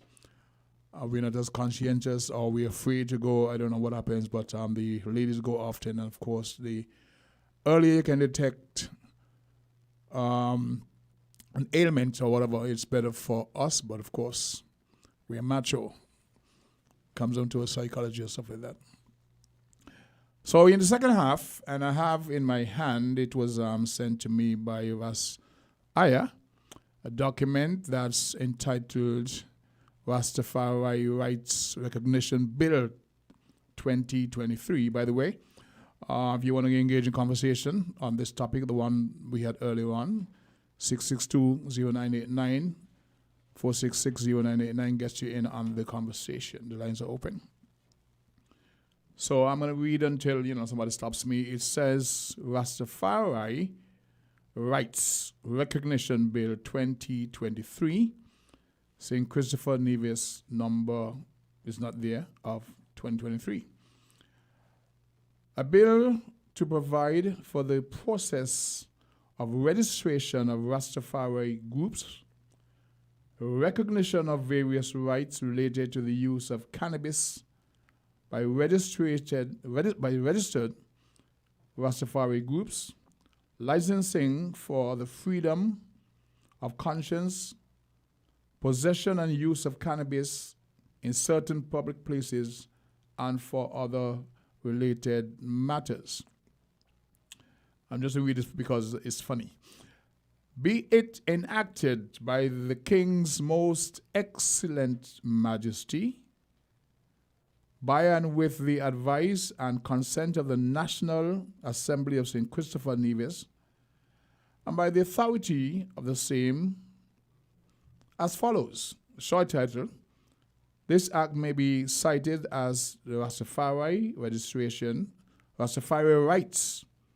Registration Act of 2023, and it goes into the interpretation, describing the various parties. Adult means a person at least 18 years of age. They go on to describe the nature of cannabis and the various forms that it may present. And they describe, Rastafari group means a tribe, community, order or other group of citizens or lawful residents of St. Christopher Nevis who believe the Rastafari movement and adhere to Rastafari principles and practices. So what I'm getting so far, this relates mainly to only Rastafari. So if you're found smoking marijuana, this doesn't apply to you. You're not protected by the provisions of this particular bill that was passed yesterday. The minister means, we pause for a call. Caller, you're live on Voices. Good afternoon, sir. The King. Long time to hear you. How you doing, sir?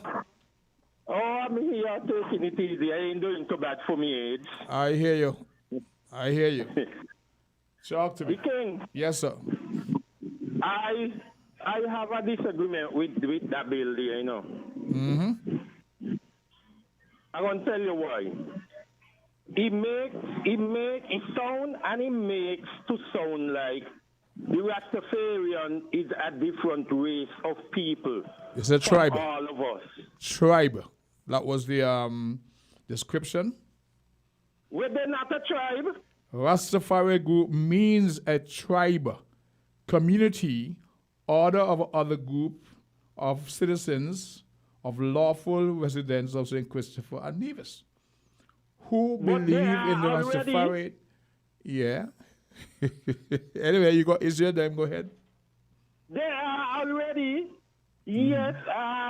The days are gone when Rastafarian could not get a civil service job and Rastafarian could not work and could not go in certain places to eat, and they were discriminated against. Those days are gone, the King.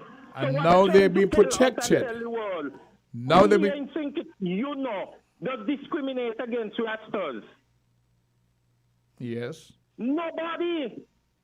The Rastafarian are a part of our nation, of everything that we do here. Everywhere you turn is a Rastafarian or a lost person. Mm-hmm. Rastafarian now will become a style now and all. What they're saying, that in order to benefit from the provisions of this bill, you must identify as a member of this particular group. And you must identify a leader. You have to now be registered as a member of this group. You must identify a leader, and you get that recognition and whatever benefits. You get land at concessionary rates, you get certain waivers, etc. But they are getting that already. Not according to this. They are getting that already. They are getting land. They get everything just like we bald head. All the opportunities they are getting just like we bald head. Against Mad House? So what is this bill about? Because I ain't seen nothing that they're saying in that bill that is not happening for dreadlocks or Rastafarian. No, what they're saying now, they'll have permission to smoke or whatever in certain areas, and it will be legal. They're prohibited to smoke. But in, go ahead. The King. Yep. I hate the stupidness about they're saying the use of ganja in all forms, but it's Rastafarian. Listen, every John and Sandry in St. Kitts Nevis, from the highest to the lowest, use the herb for some reason or the other. I hear you. So I don't see the defense in this bill, and it's not. And more baldhead are now using the weed, whether badly or goodly, than the Rastafarians. Mm-hmm. But then they're the ones who will have the legal vehicle to use it. You won't have it. You would have to be no. I'm a part of the community. I'm a citizen here. So that bill is nonsense. You're supposed to say for all race of the Federation of St. Kitts and Nevis. A Rastafari group may be registered. A Rastafari group may be registered with the ministry You got to register. Well, that means they're discriminating against the bald head. So now the bald head, then we got that means we need to get a proposal and take it to the minister then. Mm-hmm. Right. And make a proposal that the minister take it to Parliament, to the cabinet, and then to Parliament, that we bald head need our rights like that too. Because I mean, I find it is discriminating. You can't just specify Rasta, even though the Rasta may bring this to the floor. You, the minister, should have seek advice and then come and inform the Rastafarians that, listen, we can't just give your group alone this right. It must go to every citizen. And they also... Is a part of a group or not. They also... So this bill is discriminating the king. They also have the provision to register their place of assembly. So you're telling me, we bald head don't have that right. That is what this bill is saying. You're not a tribe. So then, I am saying then, so that means 40 or 200 of we bald head could get a proposal, we have the petition, and take it to the minister, and, yes, and let the minister know that we want to be registered and recognized as a tribe, and take it to Parliament because we need our tribe registered. Well, this is guaranteeing their rights. The act may be cited as a Rastafari rights recognition. What's your right to smoke where you want? All the rights that is due to them. That is what I'm saying. It is now legalized. Within the minister and the cabinet is asking for trouble, because it means now that the Indians, the Chinese, and all other groups and race and forms now could put a proposal to the minister, have it been discussed, and then the minister have to take it to cabinet and then to Parliament to give all these different groups the rights now. You know, they open a can of worm, the rise up an ant's nest now, you know. Well, a lot has been said and anticipated about the cannabis industry that's supposed to be here. Right? These guys will be given... The industry belongs to everybody, don't belong to no particular group. Yeah, I am just playing devil's advocate. That's the argument of a lot of people. The cannabis industry don't belong to no particular group. It's supposed to belong to all and sundry, whether you is a group, an organization, or a single individual. So this bill is a discriminating bill. Discriminatory. He discriminated against me about it because I don't use the ganja. Be careful. So they don't tell me may have the right to smoke it, eat it, drink it, use it for medicine and all other reasons that the ganja is good for. So if I want to take some ganja and make some belts, some clothes, some shoestrings, some shoes like the ganja once used to make, they're going to tell me I have to go get a tribe to go register to use it because it belongs to the Rastafarian I don't know tribe. what they're going to tell you. I know what these guys have secured it in terms of the protection. It is nonsense. It is a discriminating bill. And they better pull it back because they're going to rise up an ant's nest now. A Gandhi King. Carl Brown, always love your contribution. You're listening to Voices, and in the second half of today's segment, let me start with this now. We're just reading a document left here for me by Ras Aya, and it's entitled, let me read the actual Rastafari Rights Recognition Bill 2023. They don't have the number. And we go back to the phone lines. Caller, you're live on Voices. Good caller, you're live on Voices. Good afternoon, the King. Good afternoon, sir. How are you? I'm good. Beautiful. The King, permit me to just go back on something that we discussed on Wednesday. I don't want to divert from what you're reading, but just give me a few minutes here. Okay. I think you tried to lend clarity to one of our caller. I'm referring to the elder over in Atlas when he asked me to, well, he asked of me that he would like for me to go up to Sudan to talk to the two parties that are at war. Warring factions up there, yes. No, I appreciate the knowledge you try to share there. But let me say to radical culture that all that is happening on the continent, chaos, war, in Ethiopia, in Sudan, it is a multi-billion-dollar in business on the continent. I want radical culture to understand this. Chaos and destabilization on the continent is a multi-billion-dollar industry on the continent culture. Sadly, our leaders are corrupt, and all that corruption is coming from outside influence because of the dollar. Now, here's the thing, culture.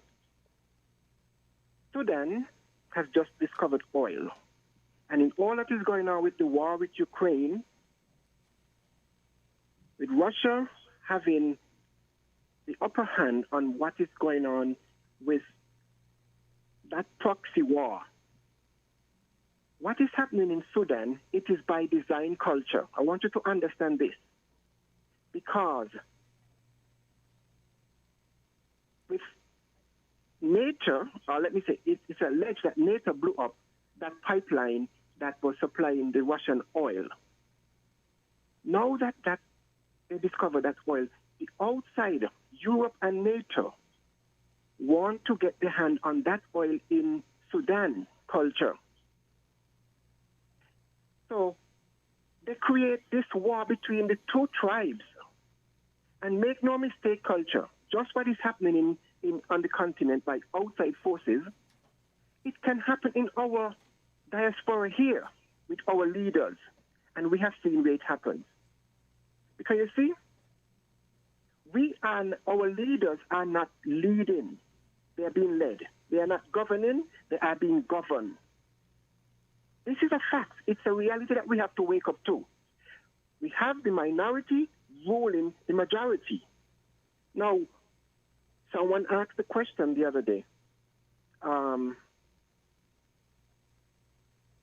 We elected them and they signed on without our consent. So you see, they're signing to paper behind our backs. And then when we hear of it now, things have been signed.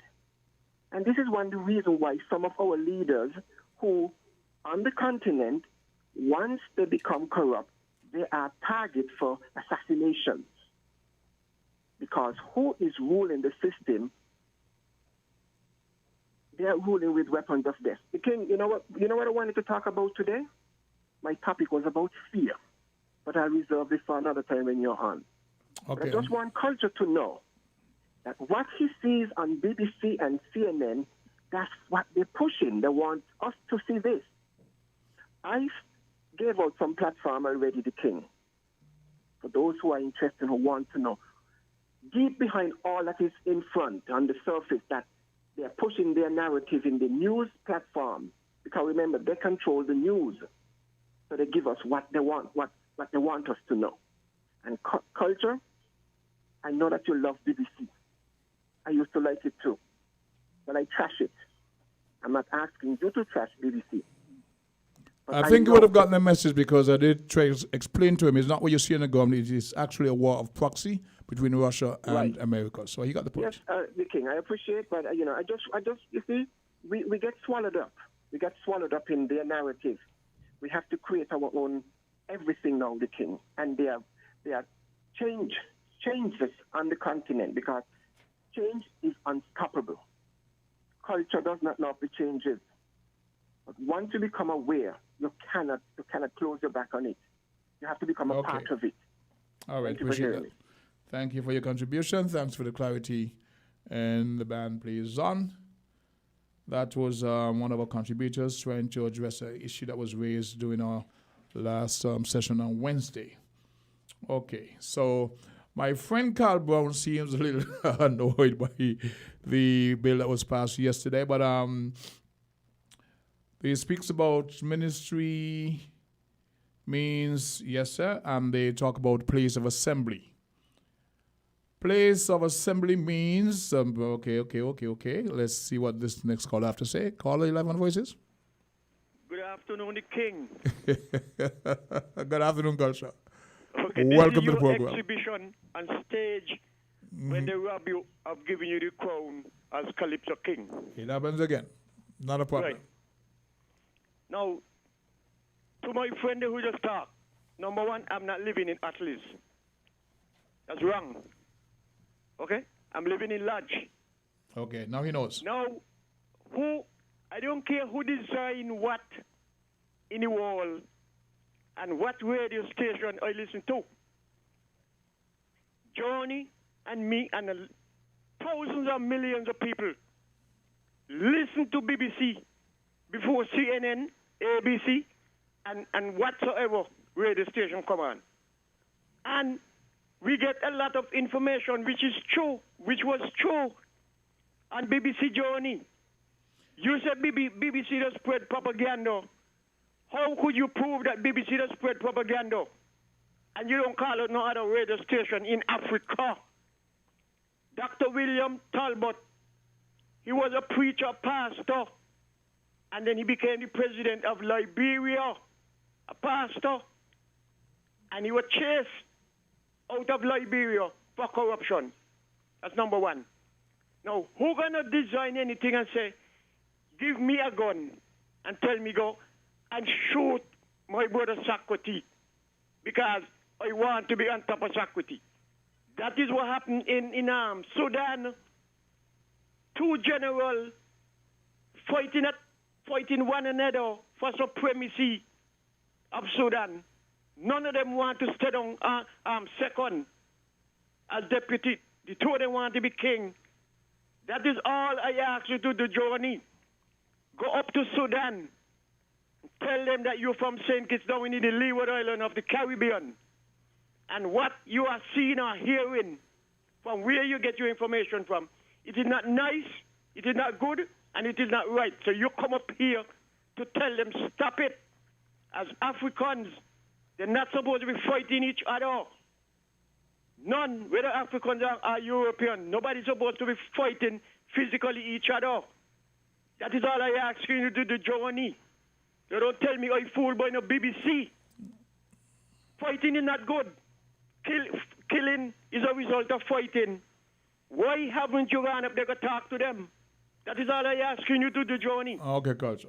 Just he said, the God of the Bible got a lot of blood on his hand. I asked him to straighten out that for us, Johnny. We're going to try not to get into a back and forth and a tit for tat to understand what you're saying. But Johnny, you just come with some nonsense. Let's keep it civil and respectful. Let's keep it civil and respectful. If I didn't go to school when I was young, I would have been the brightest dunce out of the dunces. I would have been that way. So I don't vex with him to do that, but talk the truth and do. Don't come tell me about no design, nothing. Nobody could tell me take no gun and go shoot nobody. No way. Okay, before you go. Come to the thing what Carl was saying. Yeah, I was just going to ask about that.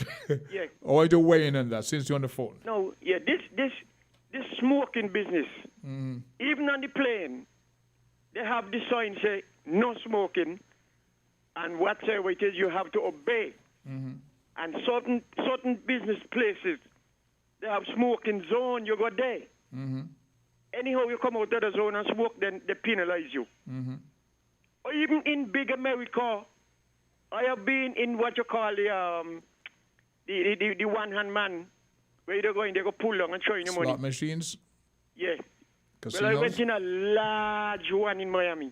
And then we wasn't winning the money. My girlfriend wasn't winning. She was playing cards. I was watching. And then she said, let's go over here down in the other department. When she went in there, I tell her, no, they ain't here for me. You were smoking there. I said, well, what happened in here? She said, in here is the smoking zone. So therefore, they don't mean that that people must not smoke marijuana. It just mean to tell them. Designated areas for that. Right, you go in your area. Because you're not supposed to disturb people who's supposed to be hauling in fresh air in the nose. We just smoke. And some people don't have no respect for others. They just pull in a leg and blow thing. And who smell it. I know. So I don't know. This smoking thing going to cause a big problem. As Scarborough say, they open up a can of worms Well, here's and what. an ant's nest. Here's what. They have areas where they are prohibited from smoking.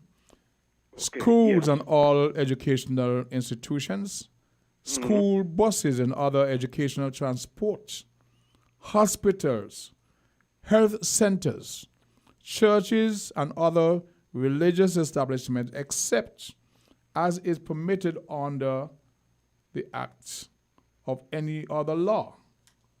Police stations or training facilities, defense force camps or training facilities, correctional facilities, whether publicly or privately operated, community centers, government and statutory corporation offices, motor vehicles owned by government and other statutory corporations, and other public places declared by the minister by order. And those are laws. So it won't be free for all. There will be designated areas for them to apply their religion, their custom, whatever you want to call it. And look, let me interject here. A lot of those laws here being on the books for years, but they're not being enforced. But now they have legislation that they can actually smoke. If you just come to smoking, we know it's more than that, but they can use your cannabis in certain areas, and other areas they're prohibited from that. But what it says is the Rastafari Rights Recognition Bill. At least it started someplace. All right? So you stay in your lane, they stay in theirs. That's why they hold your car. We got to go, right? Okay. Beautiful. We're going to pause now for a word from our sponsors. bless up the king. Thank you for your contribution, as we now pause for a few kind words from our sponsors.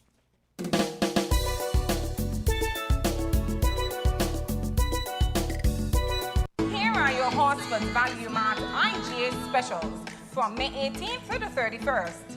And now your Value Club Blue Tag specials. IGA and Essential Everyday Salad Dressings, $10.99. IGA Margarine, just $23.99. IGA and Essential Everyday Frozen Waffles, $10.99.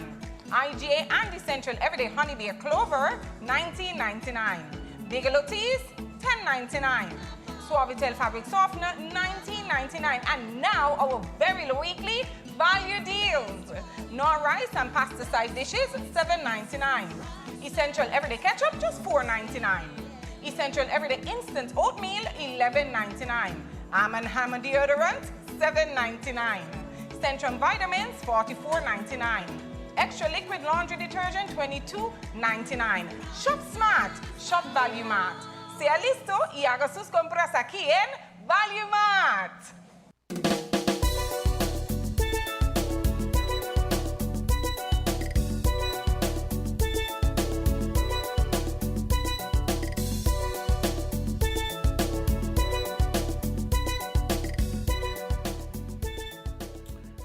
3 minutes past 1 o'clock. We're back on Voices, and we go straight back to the phone lines. Call here live on Voices, and we just missed that person. Please call back if you can. As I'm going to call from. Hello?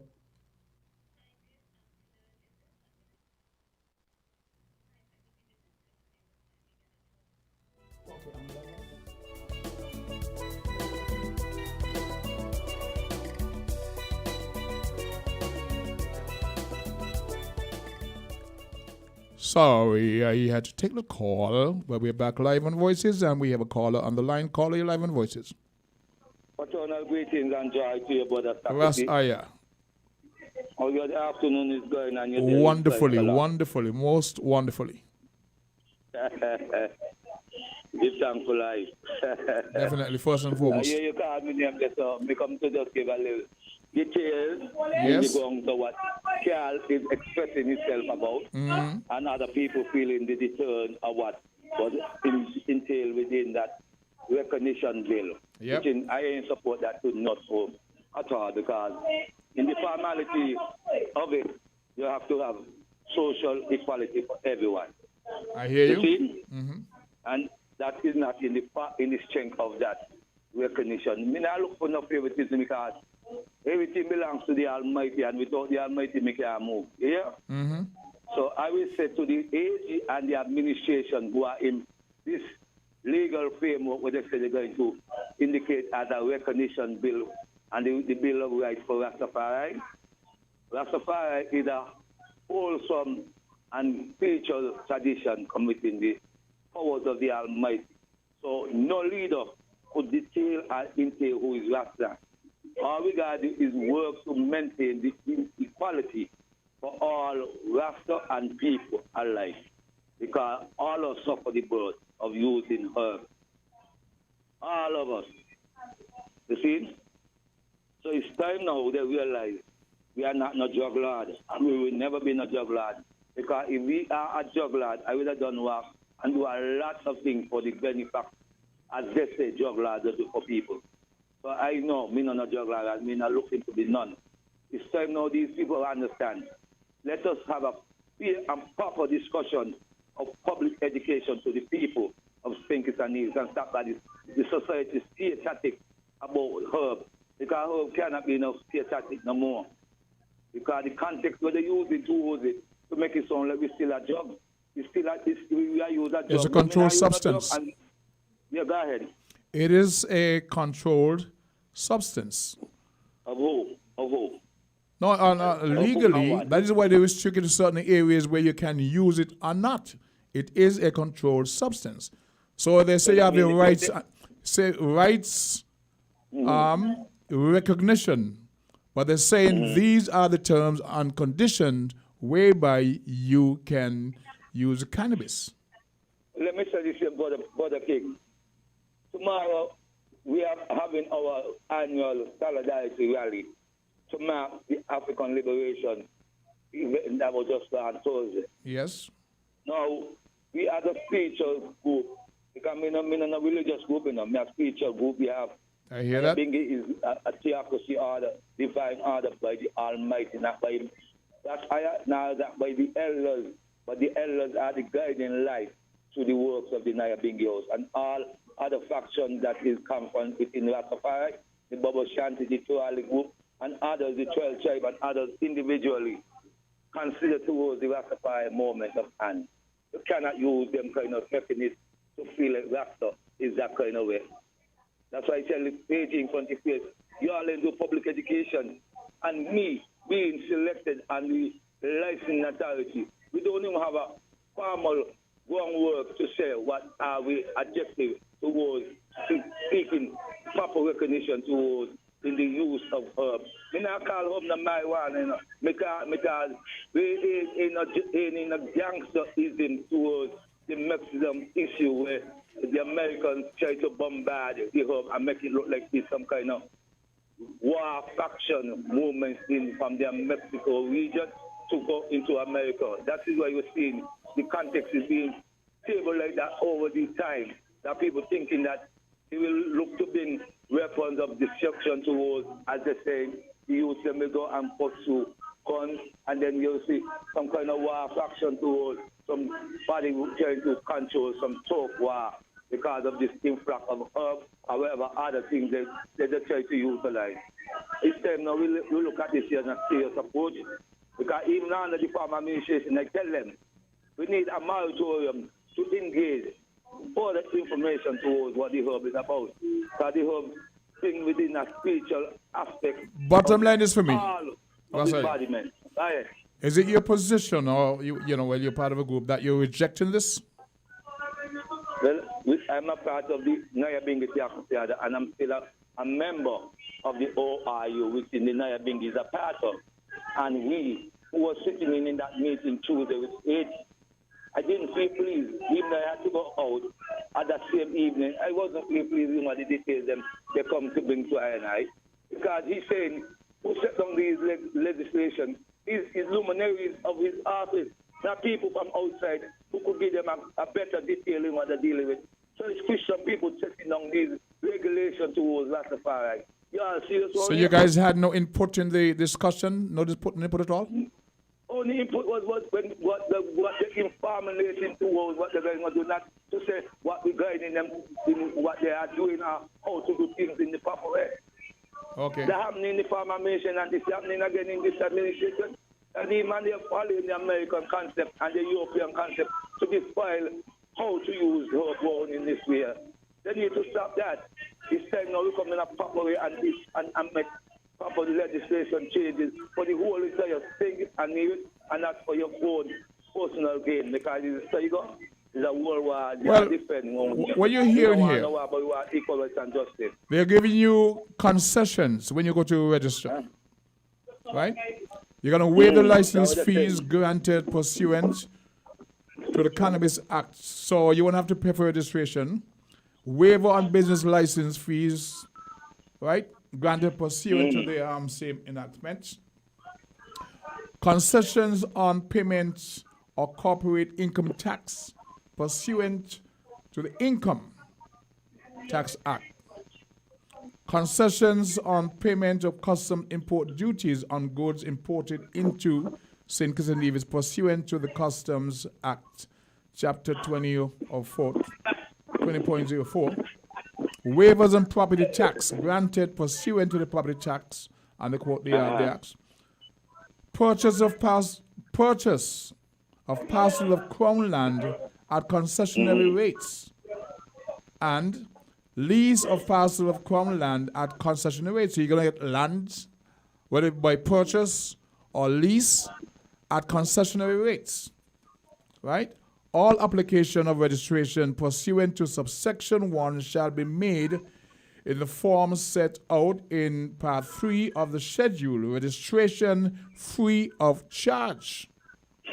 The registration of Rastafari group or Rastafari place of assembly where the ministry shall be free of charge. So you don't have to register a place of assembly. Not me, not being here because I had to tell the age and all in the same court. We do not do our spiritual worship alone in the mountain. We go into community areas and go in the aspect of those community areas that are part of our giving back to the community. So as a gesture, we are going into the Bassi area for tomorrow to have a climax of our solidarity rally, right? And that is a part of our spiritual movement. So I will be smoking ganja in the square main face to test, and nobody can deter I. I may try to be like a rude person, but I'm trying to be fun and standard with who I am. You see, my name is Samandi Latunji Naskala Reed, known as Ras Aya, without any fear or favor. This time now we have a public education in the training how we'll safeguard our people for the use and the benefactors of herbs. Because me not use no medical marijuana, I use ganja. And right now as I'm talking to you, I have my pipe packed with ganja ready to go smoke. You hear me? I don't use paper. Well, I'm just going to the document. I'm happy that you actually dropped it off. Thanks a lot for the king. Anytime. Race is not for the safe, but who can enjoy it. With respect. Lovely and joyful day. Happy belated African Liberation Day. I shall see you tomorrow. Aye. Okay. You got an echo on the line? Is it gone? Okay, so I was just going through some of the articles of the documents, and it talks about registration free of charge. Regulation of use of medicinal, before we get to that, a registration of a Rastafari group or Rastafari place of assembly with the ministry shall be free of charge. Okay, let's go to the phone lines. Call your live on Voices. Hi, good afternoon. Good afternoon, sir. There's an echo on the phone. May I want to step back from your radio? Okay, is it still there? Nah, yes it is. But I can hear you. Yes, it's better now. Yeah, okay. I heard this young man talking about spiritual authority, spiritual by the Almighty. So, question I want to know, who is the Almighty talking? And I'm asking, don't tell me Selassie. Selassie don't know nothing what you're talking about. So who is the Almighty talking? When you get the spiritual authority talking, Okay? And who construct Rastafari? Okay? Because there's nothing biblical. I don't know if you're traveling, but there's a wind blowing in your phone, and so it's coming through. Okay, try again. Right. Okay, go ahead. Right. And secondly, what I want to know, what are the vitamin benefits one gets from consuming or smoking ganja, as it's called, or the herb? Because to them, there's only one herb, you know. When, as far as I know, all the green grass in the earth and trees are herb. Okay? So why are they just... It's part of the plant life. All the green vegetation has medicinal benefits. I believe you that. You have to know how to use it. Mm-hmm. You have to know that they have medicine benefits and property benefits, and you have to know how to use it. So when he comes on and talking about spiritual, who is the spiritual authority? Where you get it from? No, what you say, he's not religious. He's spiritual in his Yeah, so I want to know where he gets his spiritual authority from, because as far as I know, there's nothing that gives him no spiritual right. Well, it is written that God is a spirit, and those who worship him must worship him in the spirit.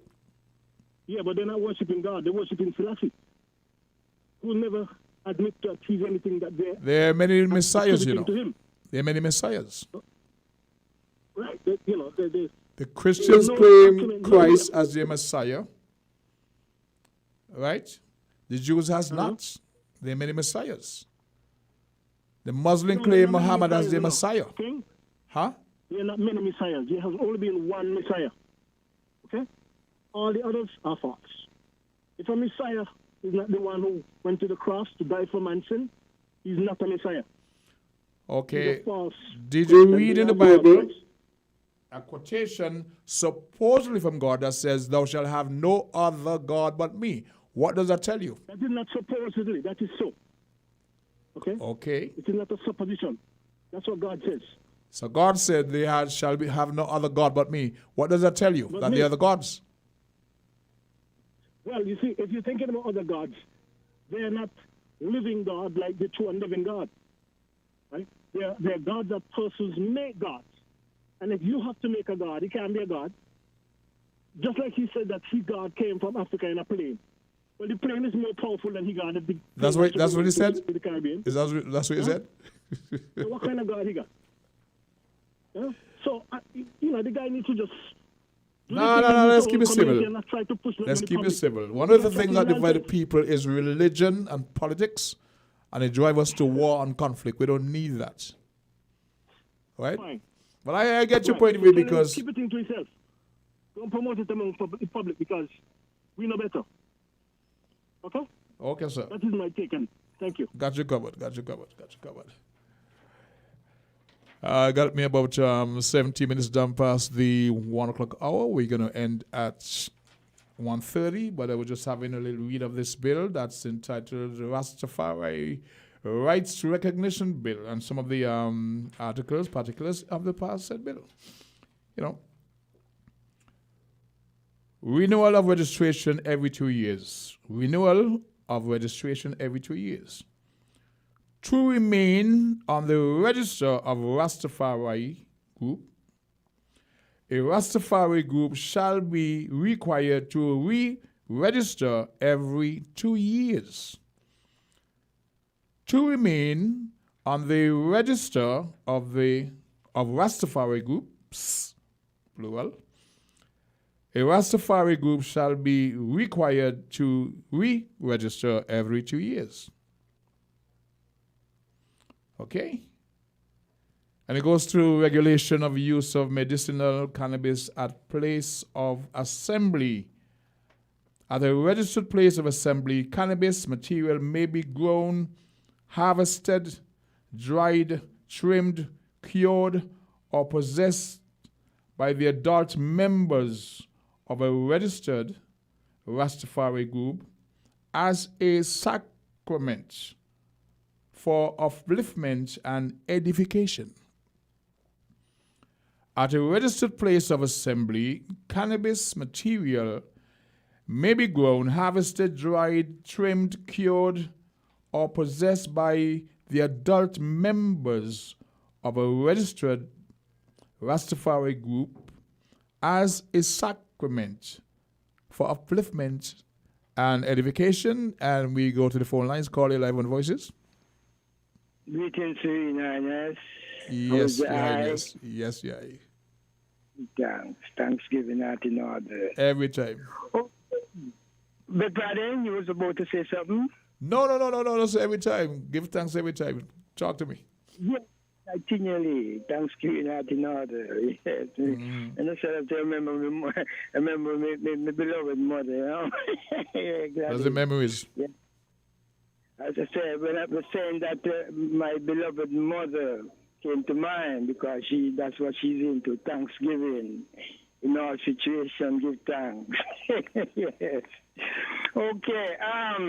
Your first caller made a point, and that point there was considered among Rastafari, you know, that the whatever privileges and so-called rights, etc., will cause an envy amongst the general public. Rastafari themselves considered that. You know, it was spoken. I think can't remember the names of the virgin, but I remember that came up in our meets more than once. You know, but we rise their seat as the way it ought to be, and it sealed up the reason culminate in this manner also.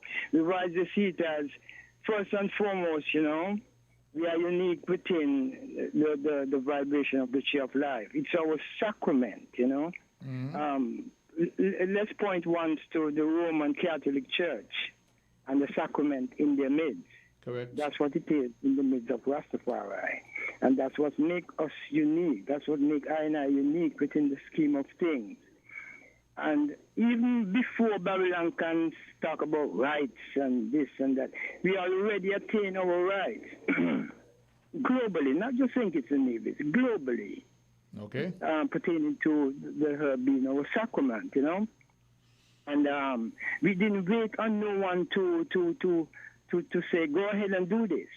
We just did it because we know that it is so, it is right with creation, you know, and we just move like that from them times until this time, you know. What is happening now, we are looking at it and we are making sure that within it all we hold our ancient vibration of this Rastafari liberty. Because this Rastafari liberty, you know, is a liberty that all and sundry should be living. Yeah, I mean, and that don't include using the sacrament in the form that most use it. There's Rastafari brethren and sisters who uses the herb in different forms. Quite so, of course. Steam it, etc. You know, and there's some Rastafari brethren and sisters who don't use it at all in no form, for whatever reason. And Rastafari is a very mystic way of life. You have Rastafari who carries locks. You have Rastafari who don't carry locks. So when one is saying, when the brethren is talking about bald head, he might be looking for a man because I not got none funny head and call him bald. And that man is Rastafari. I know Rastafari who is police officers, who is soldiers. I can just go on and on and on because it is a consciousness. And it is that consciousness that started this way of life in the very first place. The consciousness that this is an ancient, what we will say ancient liberty, an ancient live. This is the way that people was created, especially we the first people, to live. That is why we have even, I have experience in my mother's days of eating flesh, of course. My mother used to make dumplings put pork oil in dumpling. When you bite the dumpling, the pork oil runs to the side of your mouth. But we have regained the consciousness that as an original people, right? That's why biblically it is some of the truth is even there. Behold, man, it is a consciousness. I have given you every green herb on the face of the earth. To you it shall be for meat. M-E-A-T. The other things that we substitute as that is flesh, it's not meat. Meat is things like cabbage, eggplant, and I can just go on and on and on. I mean, when you avocados, You can have them cook, you can have them raw. And we have regained that consciousness, and it's just how it's supposed to be. That's what Rastafari is, and it ain't no complication. It's as simple as a stick of matches. What I'm gathering from you is that this is restrictive. And you don't need anyone to craft or legislate your rights and recognition, but still restrict you and prohibit other members of society from being able to benefit those who have a need or love to, indulge in same sacraments. He said that you must be registered, you must have a place of registration, etc., etc. You get concessions and all that, right? You must have a name of a group, a name of a leader of your group, number of members, usual place of assembly, contact information including physical address, telephone, email address, so you can be monitored.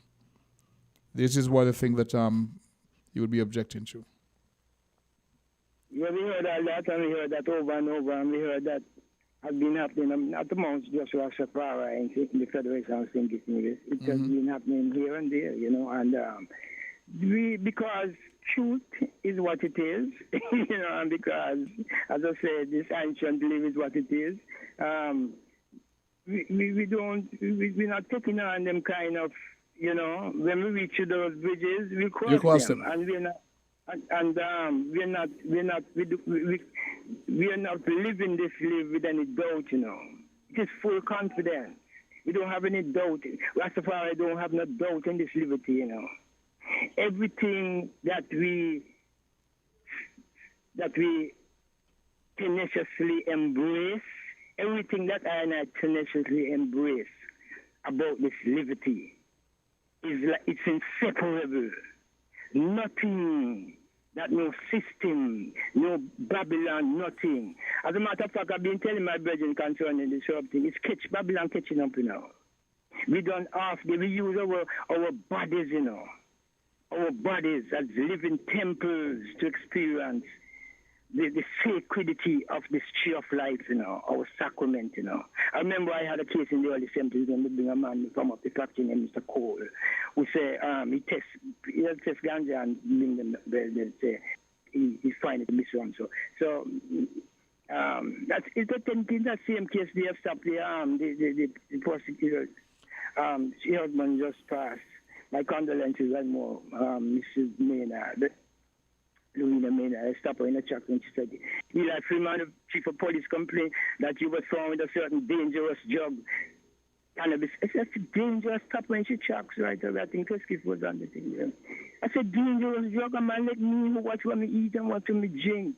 And I try to renew myself and rebirth myself. Me I go use dangerous drug. I said, that's my sacrament, and if the court allow me to, I will smoke some right here. And show that. We have come a long way in terms of the education for the wider public in terms of how we viewed the cannabis and how we stigmatize the folks who use it. We haven't called? I want to quickly say that, okay, please, because we're about to wrap up. Ones who use the herb and is not Rastafari consciously. We're not talking about how you look.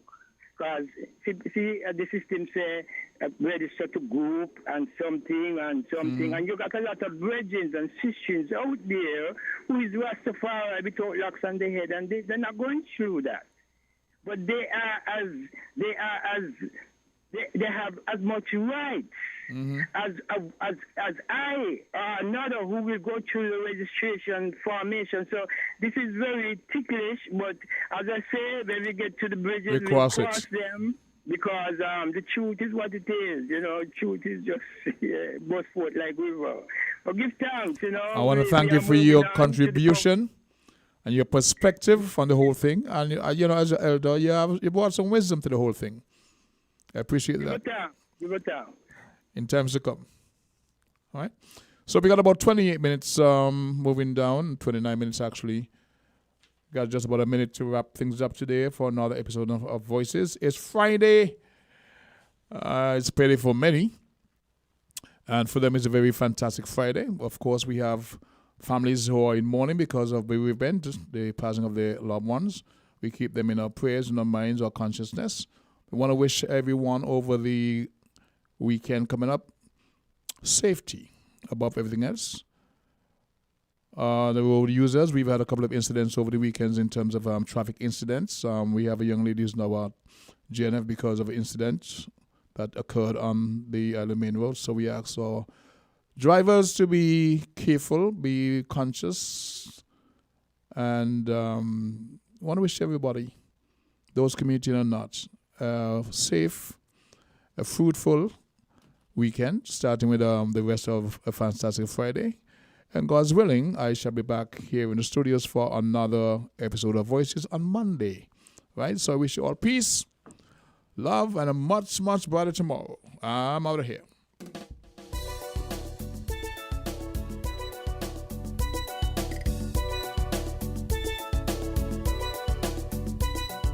Supermarket shoppers understand that convenience matters. At Hortsford's Value Mart IGA, we know that price matters most. Ample parking and the widest variety matter. At Hortsford's Value Mart IGA, we know that price matters most. Clean, spacious aisles and the highest level of customer service all matter. At Hortsford's Value Mart IGA, price matters most. We've renewed our commitment to guarantee the lowest prices in the Federation. Why? Because we understand that in this tough economic environment, price matters most. Shop smart. Shop Value Mart, where price matters most. Farms Estate Nevis and Wellington Road, St. Kitts. Price matters most.